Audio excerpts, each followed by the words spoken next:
Sayın konuklar hoş geldiniz. İsmail Bekçi Vakfı'nın devam eden seminerlerden kaçıncı olduğunu bilmiyorum ama bu seminerde beşinci seminerde Beşikçi Vakfı'nın yönetim kurulu üyelerinden Sayın Ahmet Önal bize Ağrı İsyanı, Ağrı İsyanı öncesi Beytüşşevap İsyanı, oradaki gelişmeler, isyandaki gelişmeler, daha sonradaki gelişmeler, yenilginin nedenleri ve sonuçları hakkında bizi bilgilendirecek, anlatımda bulunacak. Ben sözü Sayın Ahmet Önal'a bırakıyorum. Spas dikimci boy keki serhadin boyu peşkeş kırınavi spas dikimci boya ku ben hatine boyu ve dersi amtelha gengeşi andıkın u mutahhassın ku az ve semineri kurdi bedim ve muhabir demek medda havalan gut ile gerek Türkiye de haval gerek kurdi enagi Jive Boneji, azı seminar akabı Türkiye bejim ve Türkiye'nin kas Kürdiyan'ın da başı. Kötengasi bu rejimi bu böyle. Spas. Şimdi arkadaşlar hoş geldiniz. Şimdi bugün beraber Kürdistan Ulusal Kurtuluş Mücadelesi ve mücadelede Ağrı direnişi halkasını üzerinde duracağız. Şimdi arkadaşlar Ağrı direnişi konusuna girmeden önce Ağrı direnişi öncesindeki Kürt hareketlerinin şekillenişi ve Ağrı'ya gelene kadar ki neler devraldı, nasıl oldu? Bu konuda kısa bir özet yapmak istiyorum. Şimdi özellikle 1991'de Süleyman Demirel bir konuşmasında şöyle demişti. İşte 29. Kürt hareketini de bastıracağız. Yani PKK'nın hareketi için 29. Kürt hareketini de bastıracağız demişti. Ondan sonra da Kürt literatüründe PKK hareketi 29. hareket olarak Kürt basınında da aynı şekilde aynı literatür kullanıldı. Aslında bu çok sakat bir anlayış. Çünkü Kürt hareketi 200 yıldır kadrolarıyla, mücadele eden kişileriyle birbirinin devamıdır. Geçişken gelmiştir. Bu geçişkenliği koparmak için işte isyan ederler. 29 defa değil 50 defa daha da isyan ederler ama biz de bastırırız. Yani bu rakamın altında yatan bilinç aslında olgu biraz böyleydi. Bu nedenle Kürt hareketini rakamlara vermek yerine onların sosyal ve geçişkenliklerini izah etmek, o tarzda algılamak doğrusudur. Şimdi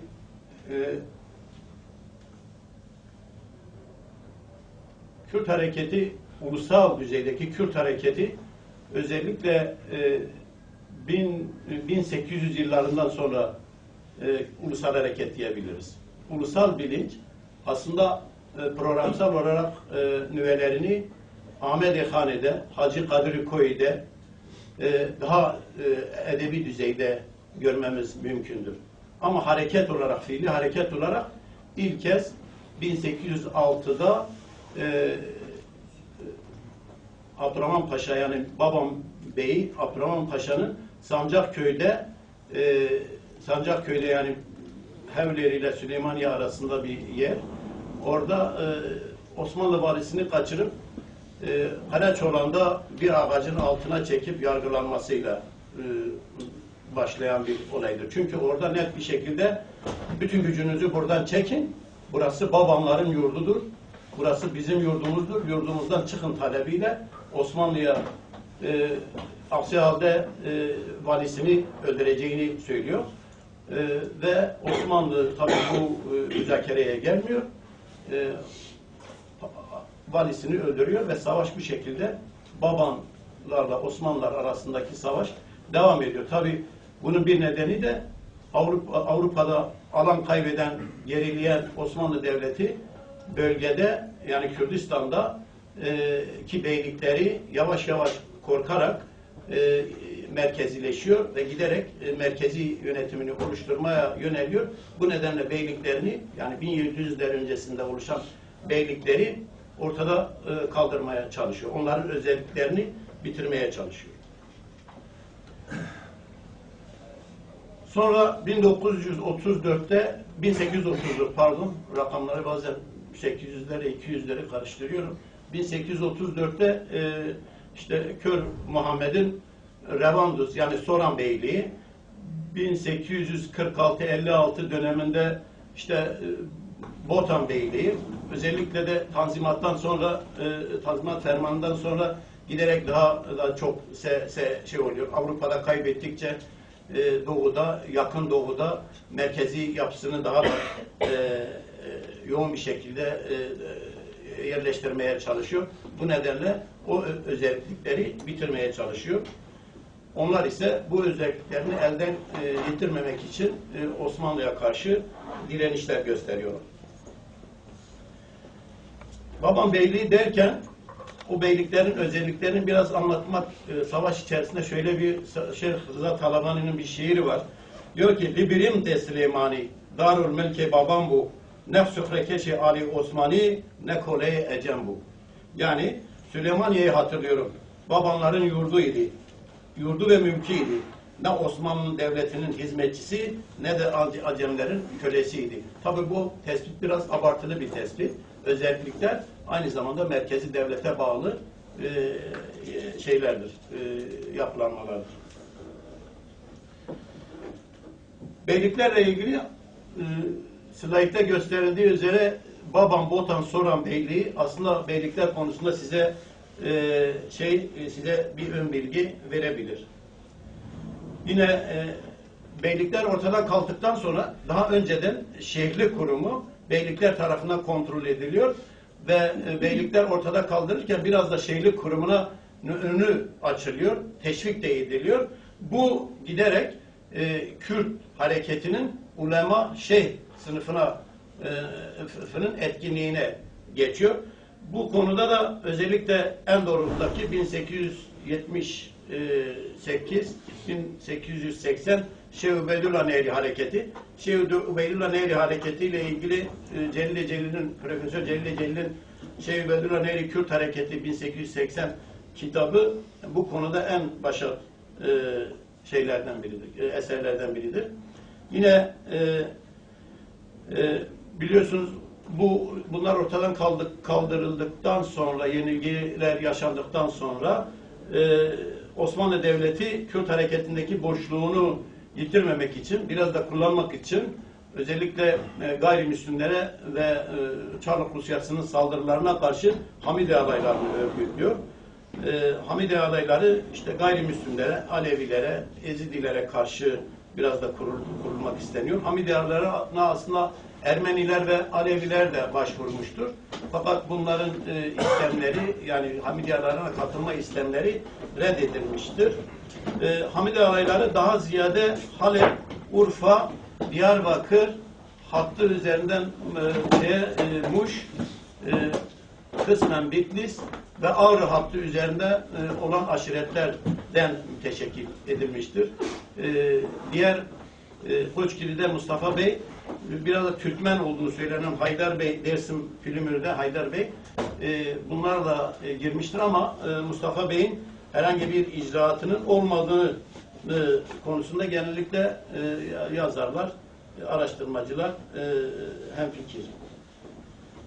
Daha sonraki süreçte de Kürt hareketleri yeniden bu sefer daha bir modern, yani bir aşiret ilişkisi üzerinden değil de daha bir aydınlar üzerinden örgütlenmeye başlıyor. Aslında bu aydınlar çoğunlukla eskideki beylerin, şeyhlerin, işte hatta Hamide ağalarında ailesi, Hamide ağalarında yer alanların çocuklarından oluşan bir örgütlenmeler oluyor. Bunlar da işte Kürt Taavun Cemiyeti, Kürt Hevi Cemiyeti, Kürt Taali Cemiyeti, bunları sıralayabiliriz. Ama bunlar kısmen siyasi, esas olarak da kültürel yönü ağır basan bir özellikleri vardı. Özellikle 1918'de kurulan Kürt Tarihi Cemiyeti'nde iki kanat var.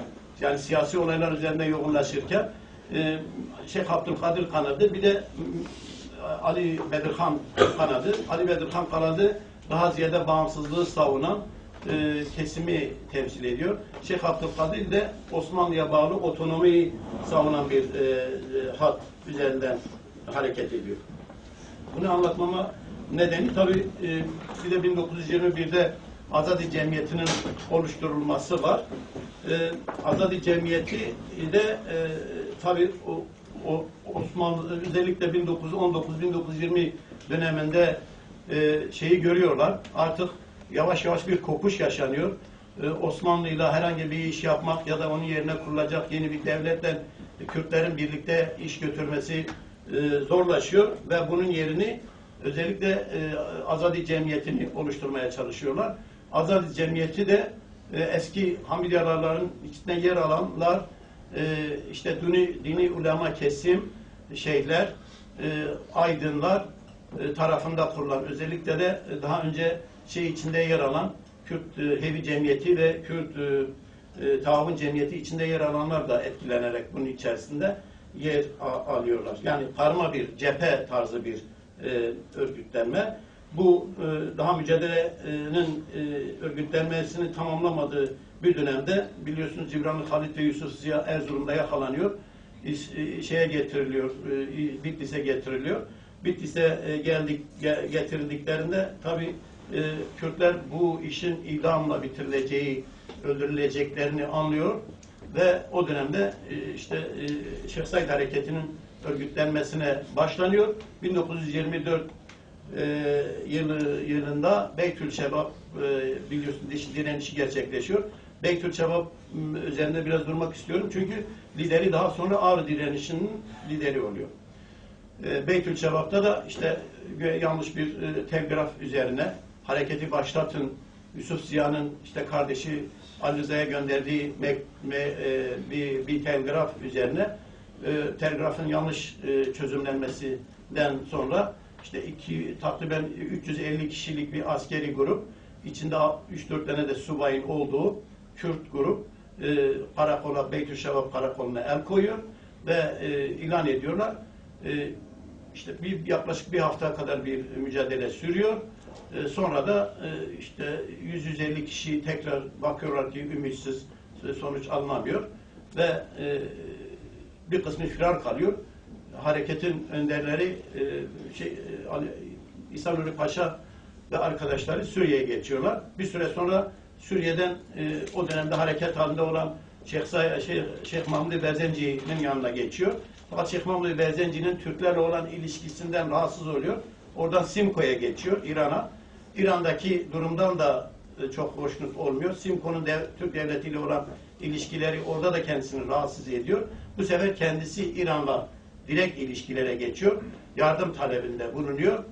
Tam da bu dönemde bu faaliyetlerin içerisindeyken Şeyh Said direnişi erken bir zamanda, tıpkı Beytülşebap ayaklanması gibi erken bir zamanda başlıyor ve kısa bir süre sonra Şeyh Said Hareketi 1925'te o da yenilgi alıyor. Yenilgiden sonra özellikle devlet resmi ideolojisini bu dönemde sert bir biçimde şart istihat planıdır, takrir-i sükun kanunlarıdır. Yani resmi ideolojisini özellikle Şeyh Said Hareketi'nden sonra daha bir kristalize duruma getiriyor.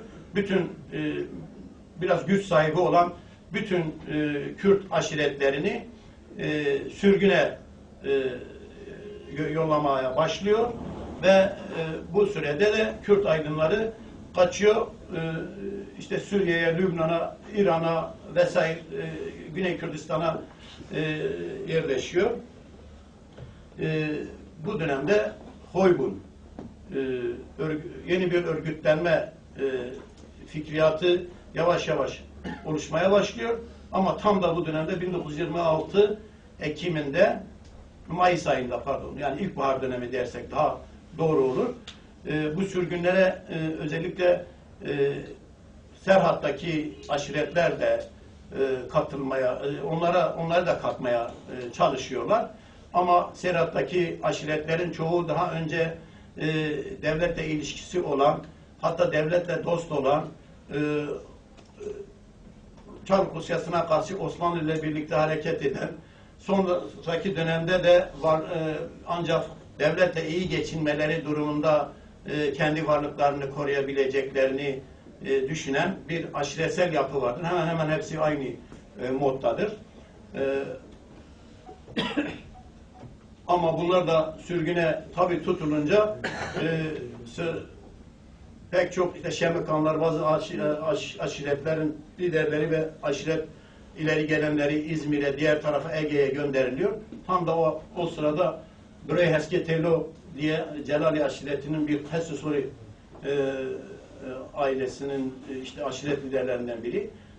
Bunu sürgüne göndermeye gittiklerinde bir vesileyle bu da direniyor ve kendisini yakalamaya giden müfrezeyi pusu kuruyor. 11 tane askeri öldürüyor ve Ağrı direnişi bunun üzerinde şekilleniyor. Bunun üzerinde oluşuyor. Şimdi şöyle Ağrı'nın toplumsal yapısı aşiretsel bir yapıya sahiptir. Özellikle geçmişten beri Cihayı-Kürt dedikleri bugünkü Kürdistan Aslı'nın en kuzey kesiminden tut Van'ın işlerine kadar hayvancılık yapan, işte yayla yaşamı içerisinde olan bir özelliği vardır sosyal yapısı. Kimisi yavaş yavaş yerleşik duruma geçmiş, kimisi de daha ziyade göçebe tarzında bir yaşayış vardı. Tabii bu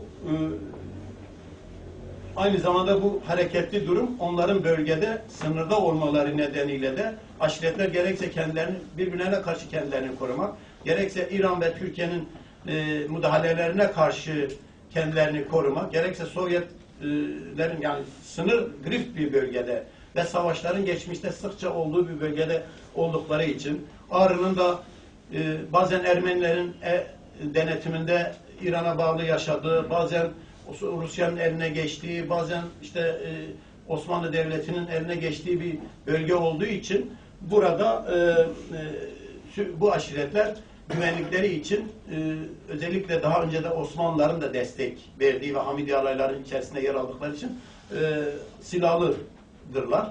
Hayvancılıkla uğraşmaları, sürü sahibi olmaları da silahlı olmalarını gerektiriyor. Ve bu olgu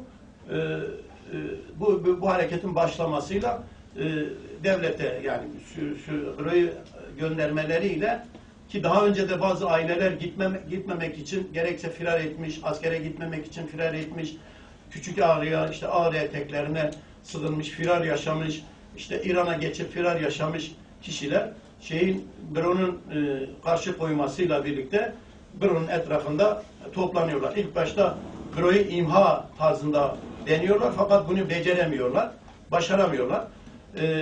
Büroyla müzakere yapmaya, onunla pazarlık yapmaya, af çıkaracaklarını, işte geniş araziler vereceklerini, işte bütün imkanları, devlet imkanlarında yararlanacağını falan bu tarzda vaatler sunuyorlar. Fakat büro zaten diyor ben eskiden devlete oldukça hizmet ettim.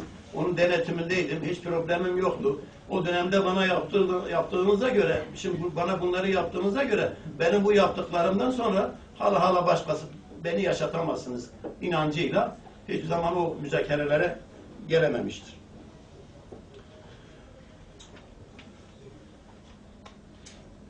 Şimdi burada Ağrı'nın tarihçesine kısa bir de belki değinmeye ihtiyacı bilmiyorum zaman olayına yetirse de değinmek istiyorum. Ağrı özellikle Küçük Ağrı'ya Ermeniler Masis diyorlar. Masis olmasının nedeni Masis. Yani beyaz kaldı. Kürtçedeki karşılığıyla. Artık Ermenice'de mi böyledir bilmiyorum. Ermeniler Ararat diyor. Araplar Ağrı diyor. Kürtler Agri diyor. Yani böyle farklı isimler verilmiş. Şimdi Dav için tabii bu. 1927'ye kadar Ağrı vilayet değildir. Ağrı'dan daha ziyade Doğu Beyazıt daha merkezi bir yerdir. Daha şehirsel bir yerdir. Ticaret ve şeyde yani daha gelişmiş bir yerdir. Merkez Doğu Beyazıt'tır. Ama Ağrı'daki direniş Ağrı'yı şey yapıyor. Ağrı'yı vilayet yapma ihtiyacı hasıl oluyor devlet tarafından. Ağrı'nın biliyorsun Sarbulak, Karakilise, Karaköse yani işte bir kilise yapılıyor. Siyah taşlardan olduğu için Karakilise ismini veriyorlar. Ama daha sonra o bölgeye gelen Kazım Karabekir kilise moralini bozuyor. İşte Ermenileri alıştırır falan, onları şeyini alıştırır şeyle Karaköse olsun diyor. Tabii işte daha sonra Ağrı diye Arapların isimlendirdiği tarzda orası o şekilde kalıyor. Ağrı kalıyor. Burada özellikle Kazım Karabekir'den bahsederken Kürt meselesini, Kürt meselesinden Kürtlerin devlete yanaşmaları için özellikle şeyin bir sözü var. Bu Kazım Karabekir'in Kürdistan'ı Ermenistan yapmak istiyorlar. Fakat Kürt kardeşlerimizi çiğnetmeyeceğiz diye bütün Kürtleri şerbetledim diyor. Bu çok önemli bir şey. Yani bak işte Ermeniler sizden alacak, bilmem işte Rusya sizden alacak deyip sizin gücünüz yoktur, bize teslim olun, biz sizi koruyacağız. Siz ne isterseniz de size vereceğiz. Yine bir şey daha unuttum. Bu Mustafa Kemal'in biliyorsun o bölgeye gitmesi aslında konu çok detay ve geniş. İsteyene metni gönderebilirim, verebilirim. Hani diyorlar ya bu Mustafa Kemal hilafete karşıdır falan. Böyle bir şey yok.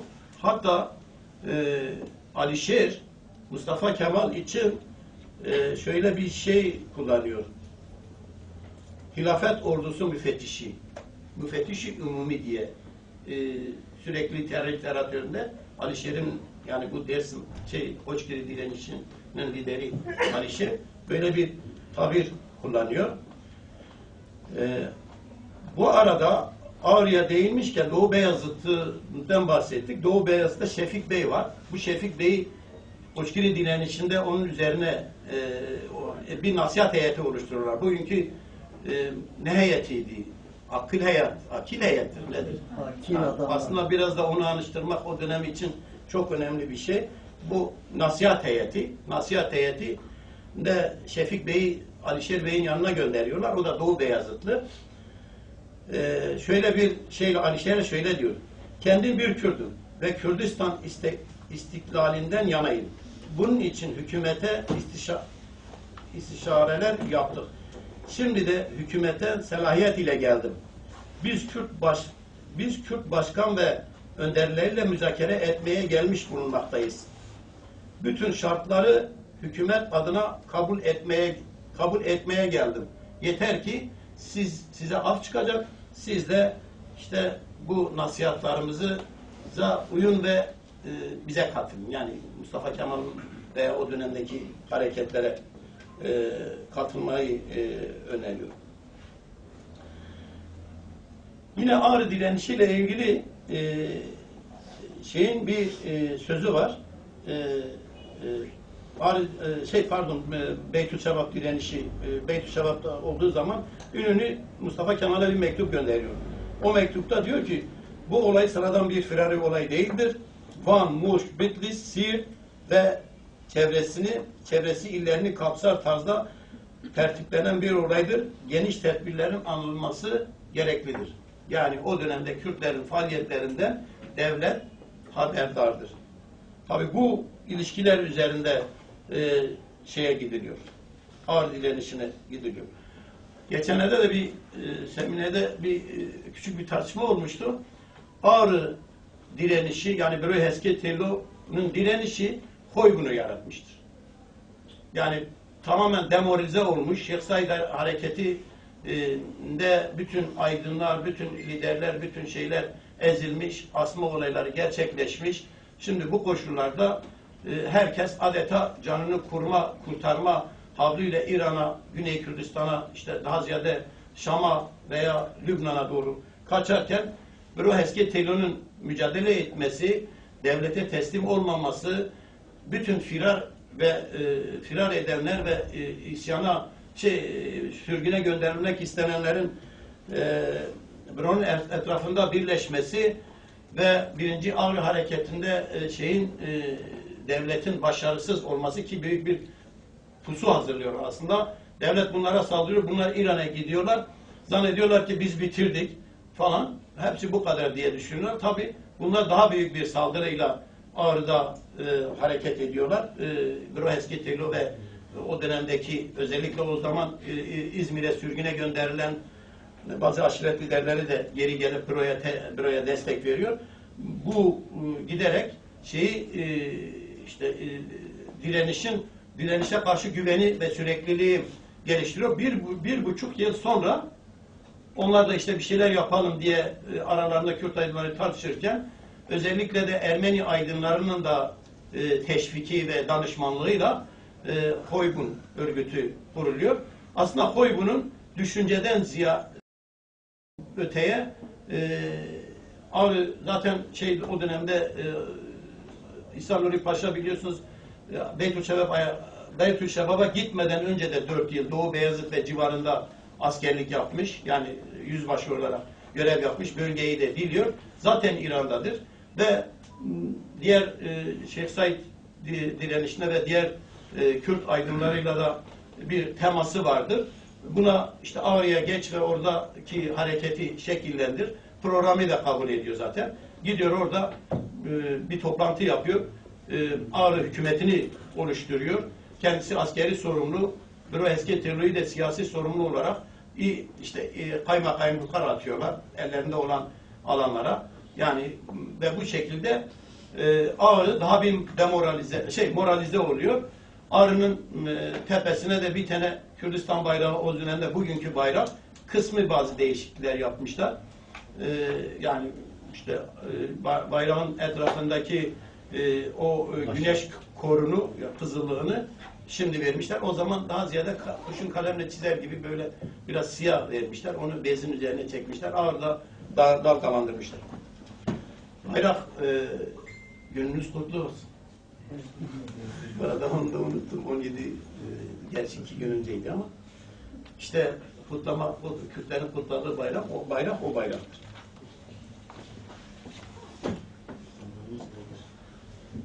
Daha çokmuş o. Ağrı'da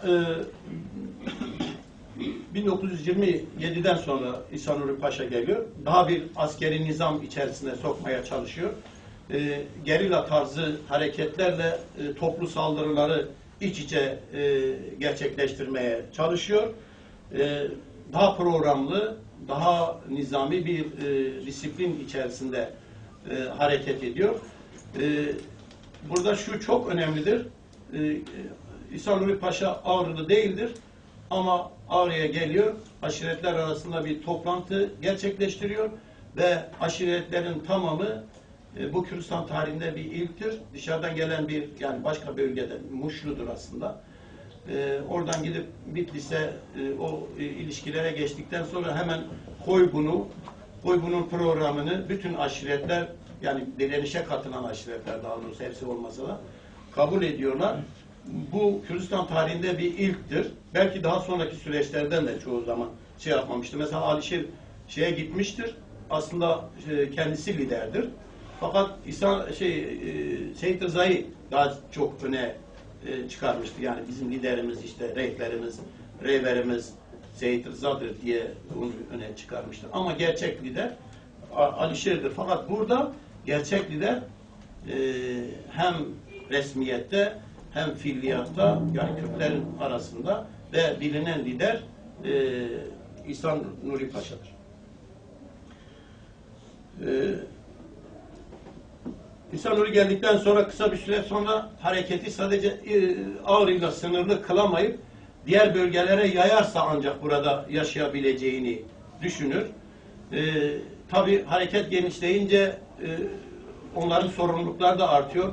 Halk üretim yapamıyor ve bütün ilişkileri bir yerde İran'da getirdikleri işte desteklerle, yani İran devletiyle değil, daha ziyade Kürtlerde veya zengin mali durumu yerinde olan insanlarda elde ettikleri gelirle, lojistik destekle ve daha ziyade karakollara yaptıkları baskında aldıkları yiyeceklerle kendilerini ve halkı kısmen rahatlatmaya çalışıyorlar. Onun için de daha çok karakol basma, daha çok mücadele alanlarını genişletme, bunu işte Muş'a doğru yaymaya çalışıyorlar. İşte yani kenar şeyleri biraz daha genişletmeye çalışıyorlar. İşte bu konuda sanırım Keke Muzaffer onun torunlarından biridir. Halis Bey Spiki, ondan sonra Şeyh Zahir bu konuda biraz daha böyle askeri gerilla mücadelesine yatkın olan insanları seçiyor ve bu alanlarda sızma hareketlerini yaparak genişlemeye çalışıyor. Tabi devlet bu konuda çok zor durumda kendini hissediyor ve müzakereler yapmayı uygun görüyor. Tabi bu müzakereler hiçbir zaman bugün de olduğu gibi siyasi müzakereler tarzında değil, teslim alma tarzında bir yaklaşım gösteriyor ve hatta göstermelik de olsa bazı şeyleri gerçekleştiriyor devlet. Örneğin Şeyh Said isyanında sürgün edilenler ve cezaevinde olanlara genel bir af çıkarılsın deniliyor. Devlet bunu aslında yapıyor ama bir diğer tarafta da sürgün yerlerinde gelenler kendi normal topraklarına geldiklerinde onlar katlediliyor. Mala Feruk bu konuda anlatmış. Hasan İşer Serdi'nin anlatımlarında var. İşte 3 tane Şeyh Said hareketini yönetenlerden 3 kişi geri geliyor Niğde'den veya başka bir yerden. Onlar bir pusuyla öldürülüyorlar ve daha sonra da gelenlerin çoğu o af olayından sonra bu durumu hissedenlerin çoğu takriben 50 kişi 60 kişiye yakın bir grup Ağrı direnişine katılıyor. Görüşmelerde işte devletin istemleri çatışmalara son verilsin, ayaklanma sona erdirilmesi ve Kürtlerin rahatlanmasını biz sağlayacağız. Buna karşılık yani. Bazı islahatlar, reformlar yapılacaktır diyor. Şeyh Said isyanında sürgünde olanlar geri gelecek diyor. Siyasi önderler hakkında geniş bir af çıkarılacak. İsa Nuri Paşa'ya işte çıkarılacak, pasaport verilecek, istediği ülkeye geçebilecek, kendisinin istemi doğrultusunda istediği ülkeye başkonsolos bile olabilecek. Yani bunlar siyasi devletin önerileri bunlar. Yani kişileri alma derdinde, liderleri teslim almanın derdinde. Fakat İsa Nuri Paşa bu konuda kararlı bir tarzda reddediyor.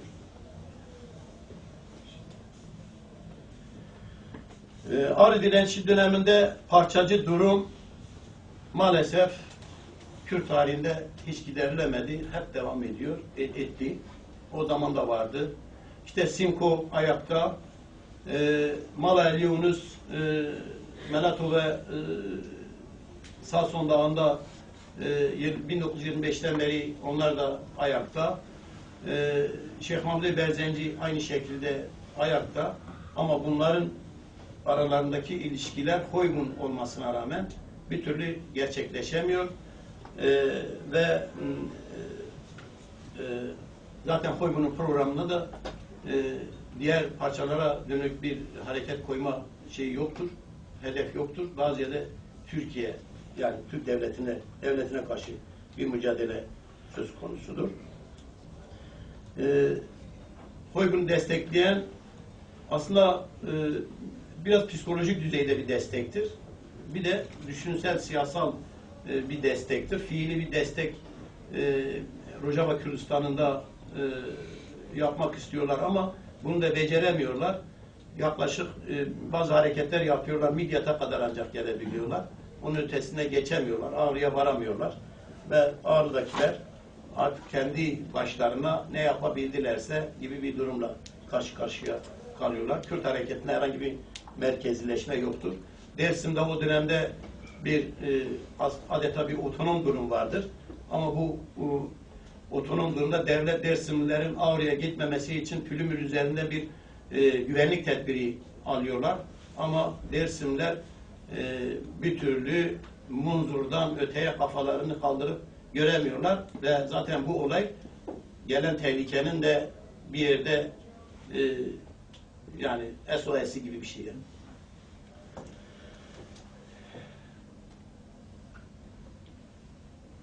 Buna önderlik yapanlar işte Celadet Bedirhan, Hacı Ağa vesaire bunlar. Bunların zaten Ağrı'ya yardım edebilecekleri durumları da yoktur. Şuradan anlıyoruz. Havar dergisini çıkarırken Nazif Bey gidiyor doktorluk yapıyor. Hacı Ağa çıkan dergileri gönderiyor. Orada burada satıyor. Tamam mı? Zor bela derginin bir dahaki sayısını çıkarmaya çalışıyorlar. Biliyorsunuz Celadet Bedirhan da en sonunda ziraate başladı. Ziraate başlarken kuyuda su çekip işte tarlasını sulamaya çalışırken kuyuya düştü. Bunun hikayesini Mehmet Uzun'un Bir Kaderi kitabında trajik bir şekilde okuyoruz. Yine aynı şekilde Şeyh Mahmud Bezenci o dönemde işte İngilizlere karşı mücadele ediyor. Fakat bunun da Türkler işte nasıl olsa onu kral olarak kabul edecekler beklentisi halen var. Kaldı ki 1925'lerde o zaman parçalanmış Kürdistan Kürt hareketine karışmaması koşuluyla ve kendisini desteklemesi koşuluyla Musul ve Kerkük rüşvet olarak İngilizlere verilmiş.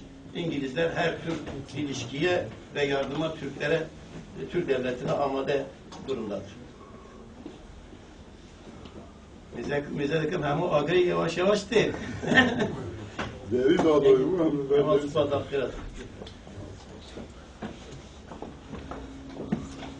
Yine o dönemde Kürt romanı yoktur, Kürt edebiyatı yoktur. Kısmen işte şeylerde medreselerde okutulan işte divanlar vardır. O divanlar üzerinde işte bir Kürt hissiyatı varsa da bunlar çok kitleselleşmiş değildir, elittir. Aynı şekilde bunun işte tekstil makinesi diye gönderdi. Aslında 2 tahtadan oluşan eskiden bizim solcu arkadaşlar da bazen onları yapıyorlardı. İhsan Nuri Paşa'nın bizzat kendisinin yaptığı Ağrı'da işte bir Agri diye bir gazete diyorlar çıkardılar ama birkaç tane bildirinin ötesinde zannedersem çok büyük yaygın bir şey de olmamış. Yani onlar da işte devlete kanmayın, şiirler ve moralize edici şeyler halka iletiliyor. İletişim aracı bundan ibaret. Ayrıca kuryeler vasıtasıyla iletişim aracı sağlanıyor. Şimdi bu arada tabii devlet 30 Haziran bütün bu gelişmelerden sonra toplu bir bastırma hareketini planlıyor ve özellikle devletin işte Mustafa Kemal'dir, işte diğer bütün devletin kurmay kesimleridir. Bu hareketi nasıl bastıracağız diye kendi aralarında istişare yapıyorlar. Özellikle de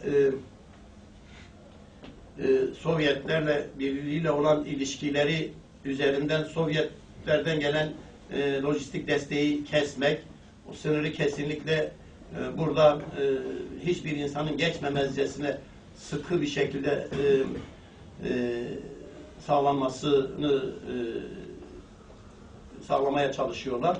Bu arada İran'la aynı şekilde anlaşıyorlar. Ağrı eteklerindeki İran topraklarını Türklere katarak Çaldıran bölgesindeki sınır boylarındaki yerleri de İran'a vererek o bölgeyi bütünüyle insanların geçemeyeceği şekilde yeniden organize ediyorlar.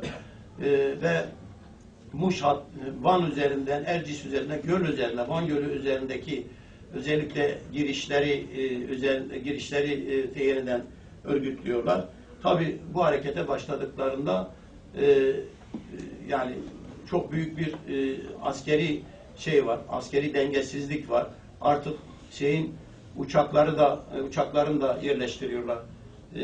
İşte Erciş'e ve Doğu Beyazıt'a özellikle tarım uçakları İngilizlerden verilmiş yeni uçaklar ve bunlar işte 5000 metrede çok rahatlıkla bombaları sağlıyorlar aşağıya ama şey yoktur yani 5000 metrede onu etkisiz hale getirebilecek silah da yoktur. 2 tanesini düşürmüşler. O da işte bir vesileyle alçaktan geçtikleri için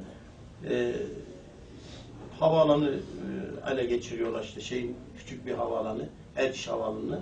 Orada da iki tane uçak da orada ellerinde bulunmuş. Bazıları 12 uçak falan diyorlar işte Kürtlerin eline geçmiş. Bence bu biraz abartılıdır diye düşünüyorum.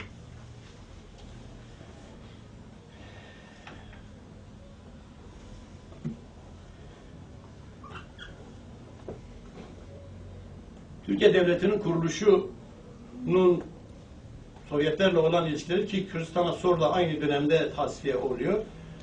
Türkiye Devleti'nin bir anlamıyla kurucusu Sovyetlerdir. Doğu Halkları Kurultayı aslında Türkiye Devleti'nin kuruluşunun ilk adımıdır. Oraya katılan delegeler resmi ortaya çıkarıyor. İşte örneğin Derzor muhtasırı Zeki Bey, Salih Zeki, 200.000 Ermeni'yi Derzor'da buradan kurtulup oraya giden Ermenileri kurtarmış, katletmiş ve Divan-ı Harp'te hakkında davalar açılınca Moskova'ya geçmiş, Komünist Partisi'ne geçmiş, Doğu Halklar Kurultayı'nda delege, Enver Paşa delege, daha başka isimler de bulmak mümkün. O zaman işte Mustafa Süpi de delege. Daha sonra Mustafa Süpi'yi Türkiye'ye getiriyorlar. Zaten Erzurum üzerinden bir komployla Karadeniz'e götürüyorlar, boğuyorlar. O da bu ekip. Ve daha sonra da işte Türkiye Cumhuriyeti Devleti'nin kuruluşuna giden adımlar böyle Sovyetlerin desteğiyle, büyük desteğiyle kuruluyor. Bunun nedeni de Rusya ile, Sovyetler ile İngilizler kendi aralarında savaşmak istemiyor. İngilizler, Fransızlar vesaire. Çünkü hepsi savaşta yorulmuş. Arada bir güçlerin olması gerekiyor ki kendilerini savaşın dışında tutabilsinler. İşte bu Türkiye Devleti'dir, İran Devleti'dir. Devrimci Enverullah'tır. Devrimciliğini tırnak içine alıyoruz. Çankay şeklidir. Yani bu hat üzerindeki bütün İngilizlerle Sovyetler arasında bir hat çizerek bu hat üzerinde yeni devletler inşa ediyorlar. Sovyetler bu devletleri desteklediği için hepsine de işte milli kurtuluş mücadelesi, demokrasi mücadelecileri diye diyor. Ama görüyoruz ki 1920'den sonra bu iktidara gelenlerin hepsi faşist iktidarlar oluyor. Bu konuyu özellikle arkadaşların incelemesi gerekir. Yani Türkiye Devleti'nin ilk adımı Doğu Halklar Kurultayı'ndan, sonrası ise tapuyu ise Lozan'dan aldı. Lozan'da bunların hepsinin zaten imzası var Türkiye Cumhuriyeti Devleti'nde. Çiçeri'nin de var. Yani Sovyet Dışişleri Bakanlığı'nın. İşte Gurzon'un da var. Bilmem diğer devletlerin de var. Bunlar aynı şeyin içerisinde hareket etmişlerdir. Ağrı direnişinin bastırılmasında ve Kürdistan'a sorun tasfiyesinde bütün bu tarihi geçmişin orada odaklanması vardır. Bunun üzerinde yapmışlardır. Ve ta 1950'lerin sonlarına kadar bütün faşist yani Hitler ve İnönü'nün ilişkileri o kadar derin olmasına rağmen bu ilişkiler 1950'lere kadar getirilmeye çalışılmış.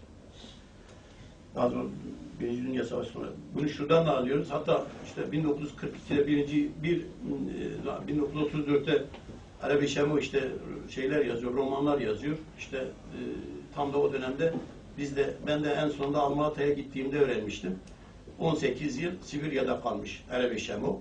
Ama biz solcular kol kırılır yer içinde diye bunu hiç sorgulayamadık. Aynı şekilde özellikle Özlem kitabı bu sınırların tutulmasında Ermeni-Kürt ilişkilerinin gelişmemesi için Sovyetlerin tutumu çok sert olmuştur. 70 yaşında, 75 yaşında Arekel Aloyan sınırı geçiyor. Bu işte ajanlık yapıyor, bilmem ne yapıyor diye Ağrı'dan çıkıyor, tekrar geçiyor, adamı sorguluyorlar, tokatlara tabi tutuyorlar. Bunlar aslında Sovyet ile Türk devletinin ilişkilerini bizim yeniden irdelememiz gerektiğini düşünüyorum. Arkadaşlar, sosyalizm çok erdemli bir düşüncedir. Ama sosyalizm bu değildir diye düşünüyorum. Tamamen pragmatist, halkları çıkarına geldiği zaman bastıran, çıkarına geldiği zaman da işte yücelten bir politika tarzında gelmiştir. Kürtlerin ağır direnişi döneminde diplomasileri hemen hemen yoktur. Birkaç adım işte Vahan Papazya'nın İran'la ilişkiler geliştirmesi söz konusu.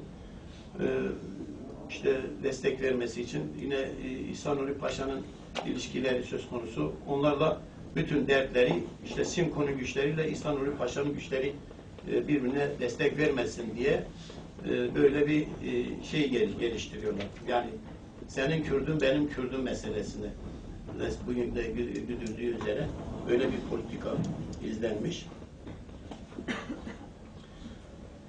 Ali Adramani Mehmedov'un Şerli Çiya kitabı biliyorsunuz Şeyh Zahir'i anlatıyor. Şeyh Zahir Ağrı direnişinin liderlerinden Şeyh Zahir.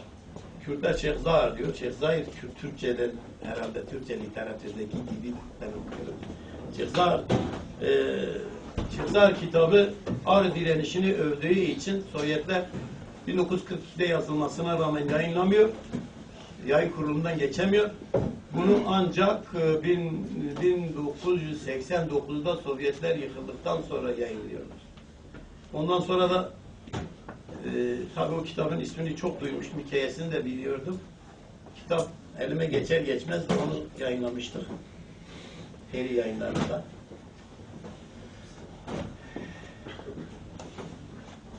İşte yıkılış esnasında şey var, bu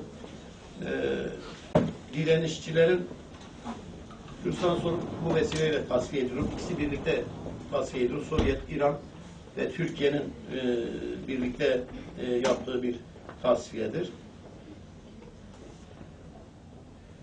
Burada Kürtlerin fedakarlığı son derece morali, fedakarlığı ve komutanlığına yani İhsan Nuri Paşa'ya ve etrafındaki komutan güçlere son derece bağlıdır ama halkın açlığı, sefaleti, devletlerin çullanması, alanı genişletememeleri bütünüyle işte İsmail Beşikçi'nin de anlattığı bu anti-Kürt nizamın adeta anti-Kürt nizamla Ağrı direnişi kuşatılıyor. İngiliz uçakları, işte İran'ın kuşatması, Rusya'nın Sovyetlerin kuşatması, diğer tarafta Türkiye'nin ezme hareketi ve bunun üzerinden bütünüyle zaten başta da diyorlar bu Zilan katliamı bu Zilan katliamı üzerinde biraz durmak istiyorum arkadaşlar. Zilan katliamı derken aslında bizim literatürümüz bu konuyu biraz eksik tarif ediyor. 1910'lardan itibaren bir imparatorluk kurulacak. Bu imparatorluk Türk ve Müslüman olacak. Türk ve Müslüman olmayanlar dışında hiç kimse yaşatılmayacak. Bunun üzerine Kürtler işte soykırıma tabi tutulacak. Ermeniler soykırıma tabi tutulacak. Süryaniler, Ezidiler, diğer dinler bütün hepsi ortadan kaldıracak. Herkes Türk ve Müslüman olacak. Bu mod üzerinde Ermeninin soykırımı, Süryanilerin soykırımı, Ezidilerin soykırımı, Alevilerin soykırımı ve Kürtlerin soykırımı, Pontusların soykırımı, bütün yakın doğuda yaşayan bütün halkların soykırımı vardır. Aslında bu da o soykırımın bir parçasıdır. Herkes Dersim soykırımı diyor, işte Ağrı soykırımı diyor, Ermeni soykırımı diyor. Aslında Türkiye Cumhuriyeti Devleti'nin ve daha önceki İttihat ve Terakki'nin bütün bu soykırımlarını bütünlüklü alamadan bu olayı bütünlüklü bilince çıkarılmaksızın biz Ağrı katliamını tanımlayamayız. Onu literatürümüzdeki yerine koyamayız. Bugün işte 5 kişinin yakalanması, bir partiye yapılan operasyonları soykırım değerlendiriyoruz. Ama bu köklü soykırımı bir bütün olarak değerlendiremiyoruz. Diyarbakır zindanında yapılan bir soykırımdır. Ama bu genel soykırımın bir parçasıdır. Ağrı'da yapılan soykırım bu soykırımın parçasıdır. Dersim'de yapılan soykırım bu soykırımın parçasıdır. Piran'da, bugünkü Roboski'de ve bugün mahalle mahalle yapılan Cizre'de, Silopi'de ve diğer alanlarda yapılan soykırımlar bütünüyle bu projenin sürdürüldüğünü gösteren soykırımlardır. Ağrı direnişçileri bütün bu kuşatmadan sonra tasfiye oluyor ve liderleri halkla birlikte çoğunlukla adeta kendilerini kurşunların önüne vererek ne çıkarabilirsek, ne kurtarabilirsek kârdır deyip kendilerini Türk ve İranlıların ateşi arasına atarak bir kısmı İran'a geçebiliyor ve İran'daki Kürtler bunları duygulandı. Bağırlarına basıyorlar ama bir türlü kendilerini ayakta tutamıyorlar. Şeyin bir dörtlüğü var Ferzenlerin. Veledi be dideme hoş dideme ledi be hasbe çeri canil ceme bukrun işte hasil ceme ledi be ağarun işte yeken şaire ki halle cemelde yema ya ha vardı be Ali kime Rusya'ya yek Türkiye'ye yek ceme İrodistan geliyor Zilanda zavuz etçeme danet serep leme le yema ya. Tabi bu şarkının nakaratı ve sonra da liderler perişan duruma düşüyor. Kimisi geri kaçıp gelip Kürdistan dağlarında yaşamlarını bir dönem sürdürüyorlar. Onlar da işte çetelerin, Kürt ihbarcılarının, bazı teslimiyetçilerin, hainlerin ve sonuçta hareket bu kuşatma içerisinde ortadan kaldırılıyor. Ağrı direnişi en plüral Kürt ulusal hareketidir. Ondan sonra da ama Kürtler bundan yeterince ders çıkardığı inancında değilim. En azından Sovyetlerin yaptıkları, İran'ın oyunları bunlar bir türlü şey olmamıştır. Yani anlaşılmamıştır. Kusura bakmayın arkadaşlar. Beni bağışlayın.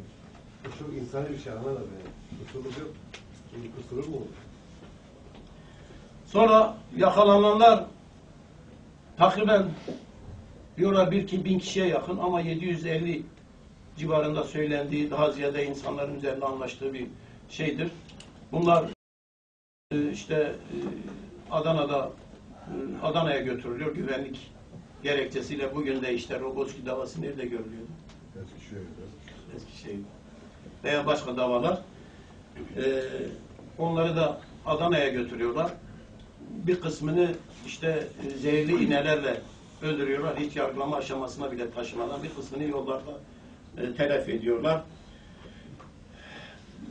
İşte Ağrı'nın soğuğundan Adana'nın sıcağına giden tutsaklar cezaevinde çoğu sıcağa dayanmıyor, tifoya yakalanıp ölüyor. Sonuçta işte yargılama açıklanıyor. 22 Mayıs 1932'de 31 kişiye idam, 50 kişiye farklı cezalar. Tabi tutuklanan veya salıverilenler bile çeşitli yerlerde meskun tutuluyor. Yani gözaltında tutuluyor. Onlar da bir türlü Ağrı'ya varamıyorlar. Yaşları da geçiyor. Oralarda ölüyorlar. Yani orada götürülen 750 insandan belki 50 kişi kurtarılamamıştır. Sonra da işte sürgün yeniden devam ediyor. Çoğunu Ege'ye, Alaşehir'e, işte Marmaris'e, şuraya buraya sürgün ediyorlar. Can kulağıyla dinlediğiniz için teşekkür ederim. Sorulara geçelim.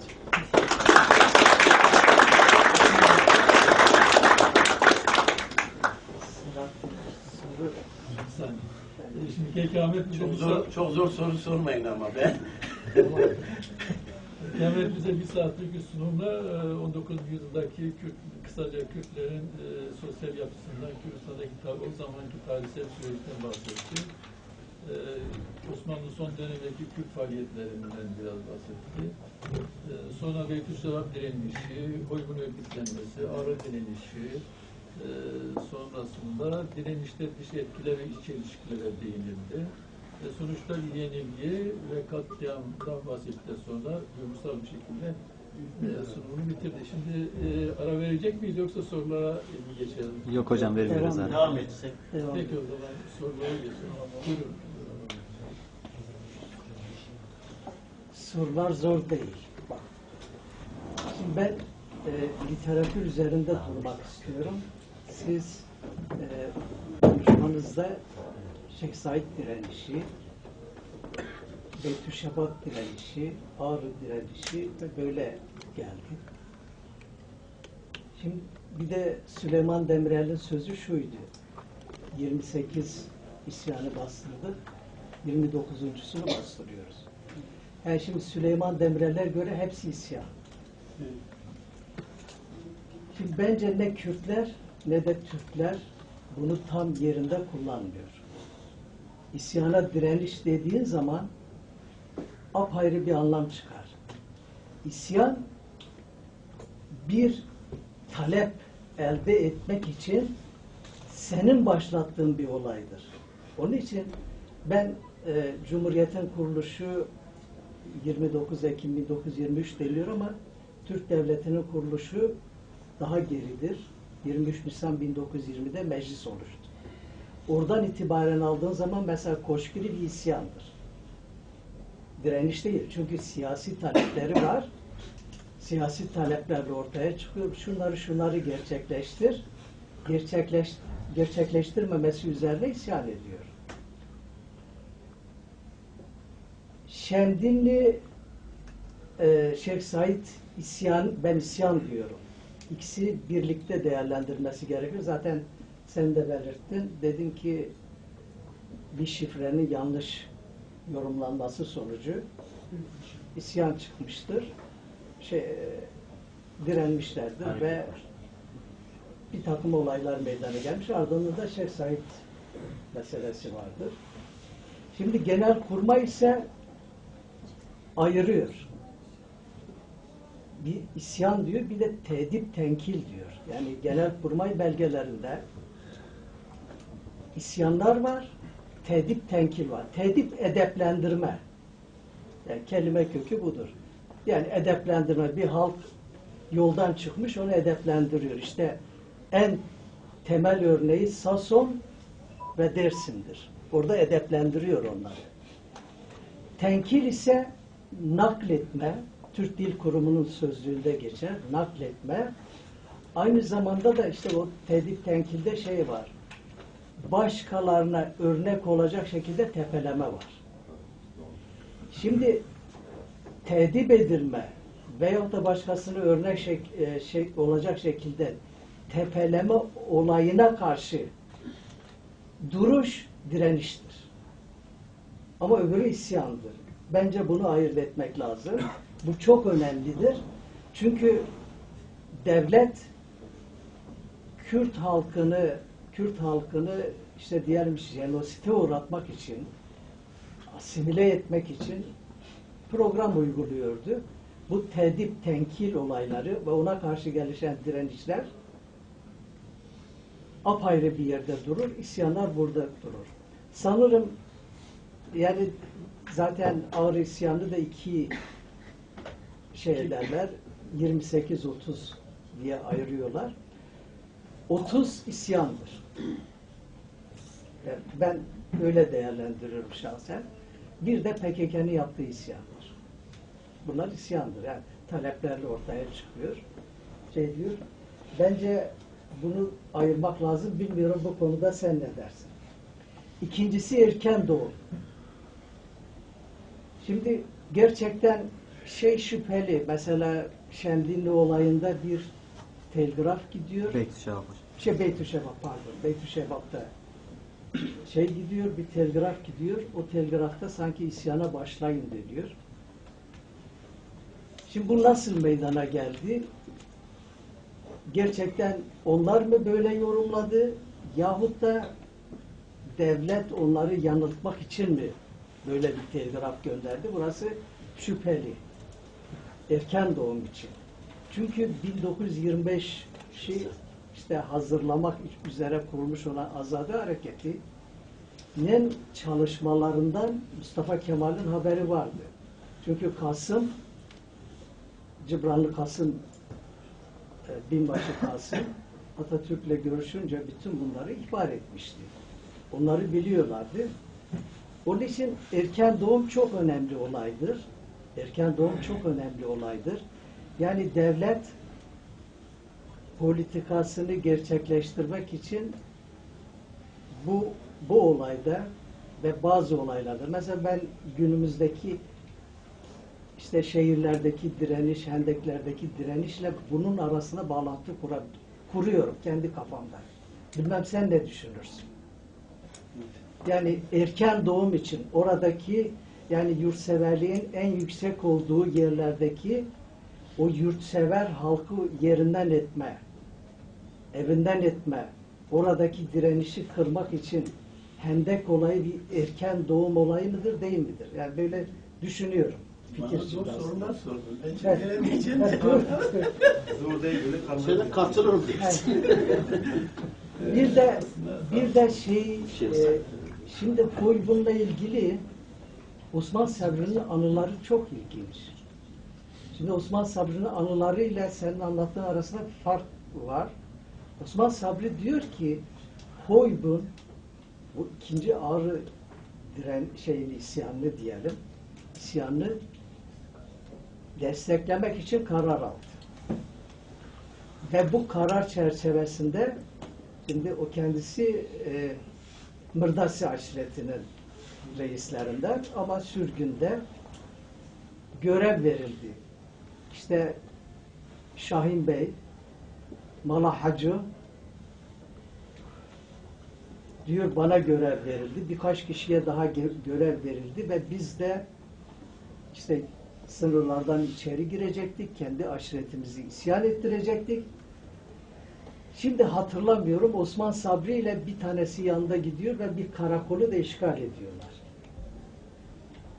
Diğerleri katılmıyor. Yani katılmama öyle çok da işte dergi satma yahut da ne bileyim kuyu meselesi kadar değil. geldiklerini söyledim ya. He. Midyat'a kadar Tabii. gelenler var ama oraya kadar varmışlar yani. İşte- Varamamışlar. Ağrı'ya bir fiili destek olmamış. Destek yani. götürememişler. Ben onu söylüyorum yani. Destek götürememişler. Teşebbüsler de kalmışsa bir işe Evet. yaramamış. Yani. İşte hem açıklama hem soru Evet. olarak düşüncelerimizi Katkıları için teşekkür ediyorum ama bu isyan direniş hikayesi, ben genel olarak direniş diyorum. Hepsine direniş diyorum. Çünkü zaten soykırım bir terbiyelendirme, ortadan kaldırma hepsini içeriyor. O açıdan Kürtler, işte Keşke Ermeniler, diğer halklar, Süryaniler yani iç içe bir direniş örgütleyebilselerdi. Zaman zaman yani bu programlı bu soykırıma karşı çıkışlar oluyor. Yani bu genel çerçeveyi bence çok da kaldırmıyor. Tabii sizin dediğiniz o nüanslar da çok önemlidir. Yani onların algılanması, onların yapılması çok önemlidir. Bunu insanlar tartışıyor. Yani diyelim Dersim'le Şeyh Said'in kalkışı biraz daha farklıdır. Birisi örgütlü bilmem ne ama diğeri yerinde beklerken müdahale ediyor. Onu bitirmeye çalışıyor. İşte çıbanı söküp atacağız diyor ya, Dersim çıbanını söküp atacak. Yani denilir mi denilmez mi o tartışma konusu. Dediklerinizde bir şey diyemiyorum yani. Sağ ol açıklamalar için. Hepimiz tartışalım bunu. Erken bence erken yani. Bu aslında biraz da stratejiyle ilgili bir olaydır. Yani bu olayları stratejiyle birlikte ele almak önemlidir. Yani bence Kürtlerin bugün Kürtler direndiler, direniyorlar da, halen de ayaktalar, bütün parçalardan da ayaktalar. Aslında dünya diyor ki siz birleşin, biz sizin elinizi tutmaya hazırız ama Kürtler birleşmiyorlar. İsmail Hoca geçen buradaki seminerde de söyledi. Önce Kürtlerin birbirlerinin elini tutması lazım. önce Kürtlerin ulusal birliklerini dünyaya haykırmaları lazım. Böyle yaparlarsa bence Hendek'ten daha önemli olan taraf bu taraftır yani. Ama bunun yanında direnişlerini ve ellerindeki araç gereçleri de bir tarafa bırakmayacaklar. Yani ona sarılacaklar.